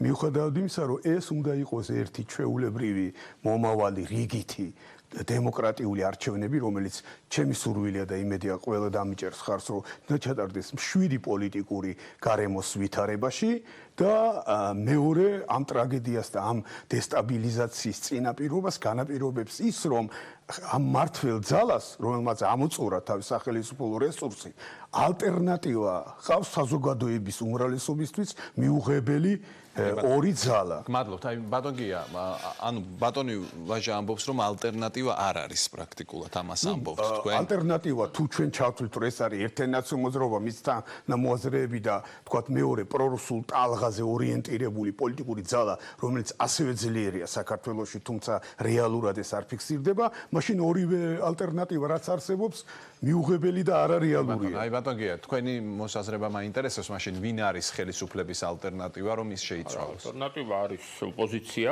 ოპოზიციური ძალები არსებობენ. ცხადია, რომ ესე იგი ნაციონალური მოძრაობის გარშემო კანდიდატმა საპრეზიდენტო არჩევნებში რამდენიმე ასეული ათასი მეტი მომხრე მოიპოვა, ვიდრე 2016 წელთან შედარებით, ასე რომ ბევრი საუბარია ხოლმე რომ ამ ძალას რაღაც ჭერი აქვს და იმის იქით ვერ წავა, მაგრამ ნუ ერთი ჭერი გაიტანა, ასე ვთქვათ, შეიძლება კიდე მოიმატოს, ან არ მოიმატოს, მე ვამბობ რომ მოიმატება, მაგრამ წინასწარ ჩვენ არ ვიცით ასეთი რაღაცეები, ისევე როგორც არ ვიცით ამ წელიწად ნახევარში ვინმე სათადარიგო მოთამაშე თუ ახალი მოთამაშე როგორც ზელენსკი ან ფაშინიანი არსაიდან შეიძლება გაჩნდეს, არ ვიცი, ყველაფერი შესაძლებელია, მაგრამ მე ვეთანხმები იმ აზრს, რომ რაც აქ დათომ თქვა, რომ დღევანდელი გადმოსახედიდან, დღევანდელი ძალთა განაწილებით შეუძლებელია ოპოზიციამ, ფართო გაგებით ოპოზიციამ დაამარცხოს ქართული ოცნება ნაციონალური მოძრაობის რესურსის გარეშე, მაგრამ მარტო ნაციონალური მოძრაობა თუნდაც ვიგულისხმოთ ის კოალიცია, რომელიც შეიძლება გაიზარდოს კიდე რამდენიმე პარტიით, ისიც ვერ გაიმარჯვებს. ანუ ერთადერთი გამარჯვების შანსი და ეს არის სრულიად რეალური შანსი, არის ის, რომ ქართულ ოცნებას საბოლოო ჯამში დაუპირისპირდეს რამდენიმე ძალა. ოღონდ მე არ მჯერა რომ რაღაც ერთი ოპოზიციური კოალიცია შეიქმნება, ამის რეალურ პერსპექტივას ვერ ვხედავ, მაგრამ რა თქმა უნდა, ასე ჩანს რომ ნაციონალური მოძრაობის ოცნებაზე მეტი. ხო, რა თქმა უნდა, ანუ ნაციონალური მოძრაობის, ასე ვთქვათ, ორბიტაზე მყოფი კოალიცია იქნება მთავარი, ყველაზე დიდი ოპოზიციური ძალა, მაგრამ ასევე იქნებიან სხვა ოპოზიციური ძალები და სავსებით რეალურია შანსი, მე ახლა ალიანს, პატრიოტთა ალიანს და ამ დაიცავი საქართველოს ოპოზიციურ ძალებად არ აღვიქვამ, ეს არის პოტენციური პარტნიორები ქართული ოცნებისა, როგორც აქ უკვე ითქვა, ნამდვილი ოპოზიციურ ძალებს აქვთ ამის შანსი და შემდეგ უკვე შეძლებენ თუ ვერ შეძლებენ, მაგრამ შანსი ექნებათ, რომ პარლამენტში თანამშრომლონ, რომ მათ მოქნილობაზე, მათ ასე ვთქვათ, პოლიტიკურ უნარებზე. ანუ ერთია რომ უნდა გაიმარჯვონ არჩევნებში კოლექტიურად ერთად და მეორეა რომ შემდეგ შეძლონ თანამშრომლობა პარლამენტში. აქ ერთი მნიშვნელოვანია, რაც ბოლოს მინდა ვთქვა, რა თქმა უნდა, ქართული ოცნება შეეცდება მაქსიმალურად, როგორც ყოველთვის ცდილობს, რომ ისე წარმოადგინოს საქმე, რომ არის მხოლოდ ორი ძალა, არის ქართული ოცნება და ნაციონალური მოძრაობა, მაგრამ უფრო გაუჭირდება მას ამაში ხალხის დარწმუნება. იმიტომ რომ ეს საპრეზიდენტო არჩევნების მეორე ტურში ადვილი იყო ამაში დარწმუნება, იმიტომ რომ აქეთ იყო სალომე ზურაბიშვილი, ასე ვთქვათ, ბიძინა ივანიშვილის პირადი რჩეული და იქით გრიგოლ ვაშაძე, მიხეილ სააკაშვილის პირადი რჩეული, ხო? და ასე იყო. ბიძინას ქალი და მიშას კაცი, ასე ვთქვათ, ხო? მაგრამ საპარლამენტო არჩევნებში ასე კი ენდომება მას, რომ ასე წარმოადგინოს საქმე, მაგრამ ძალიან ძნელი იქნება რეალურად დააჯერო ხალხი, რომ სულ ყველა მიშაა. მაშინ, როდესაც ეს ხალხი, ბევრი მათგანი, საკმაოდ მკვეთრად კრიტიკული იყო ეს ნაციონალური მოძრაობის წინააღმდეგ. ბატონ ამირან, ვისაუბრეთ, ანუ წინაწრე, როდესაც დავარტყით ხელისუფლების პრობლემებზე და ახლა ვსაუბრობთ ოპოზიციის პრობლემა რაში მდგომარეობს, ოპოზიციური სპექტრის, ასე ვთქვათ, ერთსახოვანი არ არის, ბევრი სხვადასხვა პოლიტიკური ძალა, რა მთავარი პრობლემა აერთიანებ თქვენი აზრით მათ? მარტო ოპოზიციაზეც არ მინდა, იმიტომ რომ ხელისუფლებაზეც ისაური, მაგრამ ოპოზიციით დავიწყე. ნუ პირველ რიგში ვეთანხმები გარკვეულად ყველას მოსაზრებას, რომ გამოკვეთილი ოპოზიციური პარტია, რომელსაც ცალკე შეუძლია ხელისუფლების მოპოვება 2020 წელს, დღეს ჯერჯერობით არ იკვეთება. თუმცა საკმაოდ ნაადრევად მეჩვენება 2020-ის ასე დეტალურად განხილვა, რადგან არათუ წინა საარჩევნო პერიოდი არ დაწყებულა, საერთოდ პარტიების მზადებასაც კი ვერ ხედავ სერიოზულ მზადებას 2020 წლისთვის. ჩვენ რაღაც პროგრამები გვაქვს, არც და რაღაც გადაჯგუფებებია დასრულებული. თვალს ვადევნებთ, რომ ახალი მოძრაობები ყალიბდება, თვალს ვადევნებთ, რომ ახალი პარტიები იქმნება, მინიმუმ ერთი პარტია შეიქმნა და 2 თუ 3 დაანონსებული არის, ახლა არ ჩამოვთვლი დროს არ წავიღებ, იცის ეს მაყურებელმა და ასე შემდეგ. კიდევ ერთი პრობლემა რაც არის, მე რაც არ მომწონს ყოველ შემთხვევაში როგორც ერთ ამომრჩეველს, ამაზე ცირედით პირველ სიტყვაში ვთქვი და ახლა განვავრცობ. ყველას აღელვებს ბიძინა ივანიშვილი და ქართული ოცნება მოიგებენ თუ წააგებენ 20-20. ეს უნდა აღელვებდეს ქართულ ოცნებას. დანარჩენ პოლიტიკურ სპექტრს უნდა აღელვებდეს თვითონ როგორ წარდგებიან და რა პოზიციებით მოვლენ 2020 წლის საპარლამენტო არჩევნებზე, ამიტომ მათ უნდა ესაუბრონ საზოგადოებას, თვითონ რას აპირებენ და არა ხელისუფლება რას აპირებს. მე იმას კი არ ვამბობ, რომ ხელისუფლება არ უნდა აკრიტიკონ. ჩვენ ვსჯელობთ ყველა რას აპირებს ბიძინა ივანიშვილი 2020 წლისთვის და ახლა იმის მიუხედავად, რომ პირადად არ ვიცნობ, შეიძლება ბევრი იცნობს, ახლა ბატონი დავითი იცნობს ხვები, მაგრამ მარტივ პიროვნება დართული და არ ამგონია, რომ ახლა ვერათ ვიცნობიერებდეს, რომ რამდენად რთული არჩევნები ელოდება 2020-ისთვის. იმის მიუხედავად, რომ მე დავაფიქსირე, რომ თვეები გადის. თვეები გადის მართლაც, იმიტომ რომ ხალხი ელოდება აი ამ 1 წლის განმავლობაში რა მოხდება და ჩვენ ვიცით, რომ შემოდგომა გაზაფხული ყოველთვის ცხელი გვაქვს ხოლმე. იმის მიუხედავად, რომ გაისად საპარლამენტო საარჩევნო წელია 2020 წლის, ხომ? საკმაოდ სერიოზული გაზაფხული შეიძლება შეუქმნას როგორც ოპოზიციამ, ასევე ხალხმა თვითონ ხელისუფლებას და უკვე ის კონდეთ საოცნებო, რომ როგორმე მიიტანონ არჩევნებამდე ეს პერიოდი. ახლა რაც შეეხება ახალ მოძრაობას, აქაც მე ვისურვებდი, რომ დავწერე ღიად და არავისთან ახლა ბევრს ვისნობ, ბევრთან მეგობრობ, მაგრამ მე ვისურვებდი საერთოდ, რომ აი ეს ტალღა ჩვენ რაც გვაქვს ყოველი ხელისუფლებების დროს, ყველა ზვიადის წინააღმდეგ, მერე ყველა შევარდნაძე ჩამოვაგდეთ, მერე ყველა მიშას წინააღმდეგ, ახლა ყველა ბიძინას წინააღმდეგ დავანებოთ თავი. პარტიებმა იცხოვრონ თავის კიდევ ამბობ კრიტიკა და ოპონირება ხელისუფლების ერთია, მაგრამ პარტიებმა გვესაუბრონ ჩვენ ამომრჩევლებს და არ ესაუბრონ იმაზე, ახლა ხელისუფლებას თავი ჭკევა თუ კარგად არიან, ხომ? და აქაც მე მქონდა ყოველ შემთხვევაში ის მოლოდინი, რომ ეს ახალი მოძრაობა ისაუბრობდა უფრო რას აპირებენ და არა იმას, რომ არა ეს ბატონმა ვაჟამ რაც ბრძანა გაჟღერდა უკვე ახალი მოძრაობის მიერ, რომ არც ბიძინა და არც მიშა ეს უკვე გაჟღერებულია. ისე შევცვალოთ ხელისუფლება რომ არ მოვიდეს ის აი ეს არის, ამიტომ ვამბობ, როგორ უნდა მოხდეს. ჩვენ გვჭირდება პროგრამები, ჩვენ გვჭირდება კონკრეტული გაწერილი გეგმები და შემდეგ უკვე იმასაც უნდა მივეჩიოთ, რომ ხელისუფლებას კვალიფიციურად მოვთხოვოთ ნაბიჯ-ნაბიჯ რა დაგვპირდნენ და რა შეასრულეს და საერთოდ საზოგადოება იზრდება. ეს აი ზვიადმა თქვა გარკვეულწილად, რომ აი 5 წუთი გადის და მე 6-ეო, ხო? ეს ნიშნავს იმას, რომ საზოგადოებას აღარ აკმაყოფილებს, აი ხელისუფლებებს აქვთ რაღაც დამადლების ის, აი ეს გავაკეთე შუქიჩაგი მოგეცით, გზები მოგეცით, მე რაღაც ტირანია მოგაშორე და ასე შემდეგ. აღარ აინტერესებს ეს საზოგადოებას. აი დღეს მე ასე ვარ და ხვალ მინდა ვიყო უკეთესად და აი ამ ჭრილში მართლგუნდს ვეტყოდი ასეთ რჩევას, რომ მათთვის პარტიას უпроსორად, პარტიას ქართულ ოცნებას, რომ 20-20 არ უნდა იყოს მათი სტრატეგიული მიზანი. 20-20 უნდა იყოს პარტიისთვის, რომელმაც 2 ვადით უკვე ორი ვადა უკვე გადააგორა ფაქტიურად ახლა თუ გადააგორებენ იმედია მე ამ რევოლუციური სცენარების ასტიკი წინააღმდეგი ვარ ცოტა ეგეც უნდა დამთავრდეს ჩვენ უნდა მივეჩვიოთ საკონსტიტუციო ვადებში ცხოვრება საპარლამენტო არჩევნებიდან საპარლამენტო არჩევნებამდე დავასრულებ უბრალოდ ფრაზას და გადაცემაც უნდა დავასრულოთ. კი 20-20 არ უნდა იყოს ქართული ოცნების სტრატეგიული მიზანი. ეს უნდა იყოს მხოლოდ ტაქტიკური ამოცანა, რომ მეტად ნაკლებად საკონსტიტუციო ჩვეულებრივი უმრავლესობით თუ 76-ზე ნაკლები ხმით და შემდეგ კოალიცია შექმნიან არ აქვს მნიშვნელობა.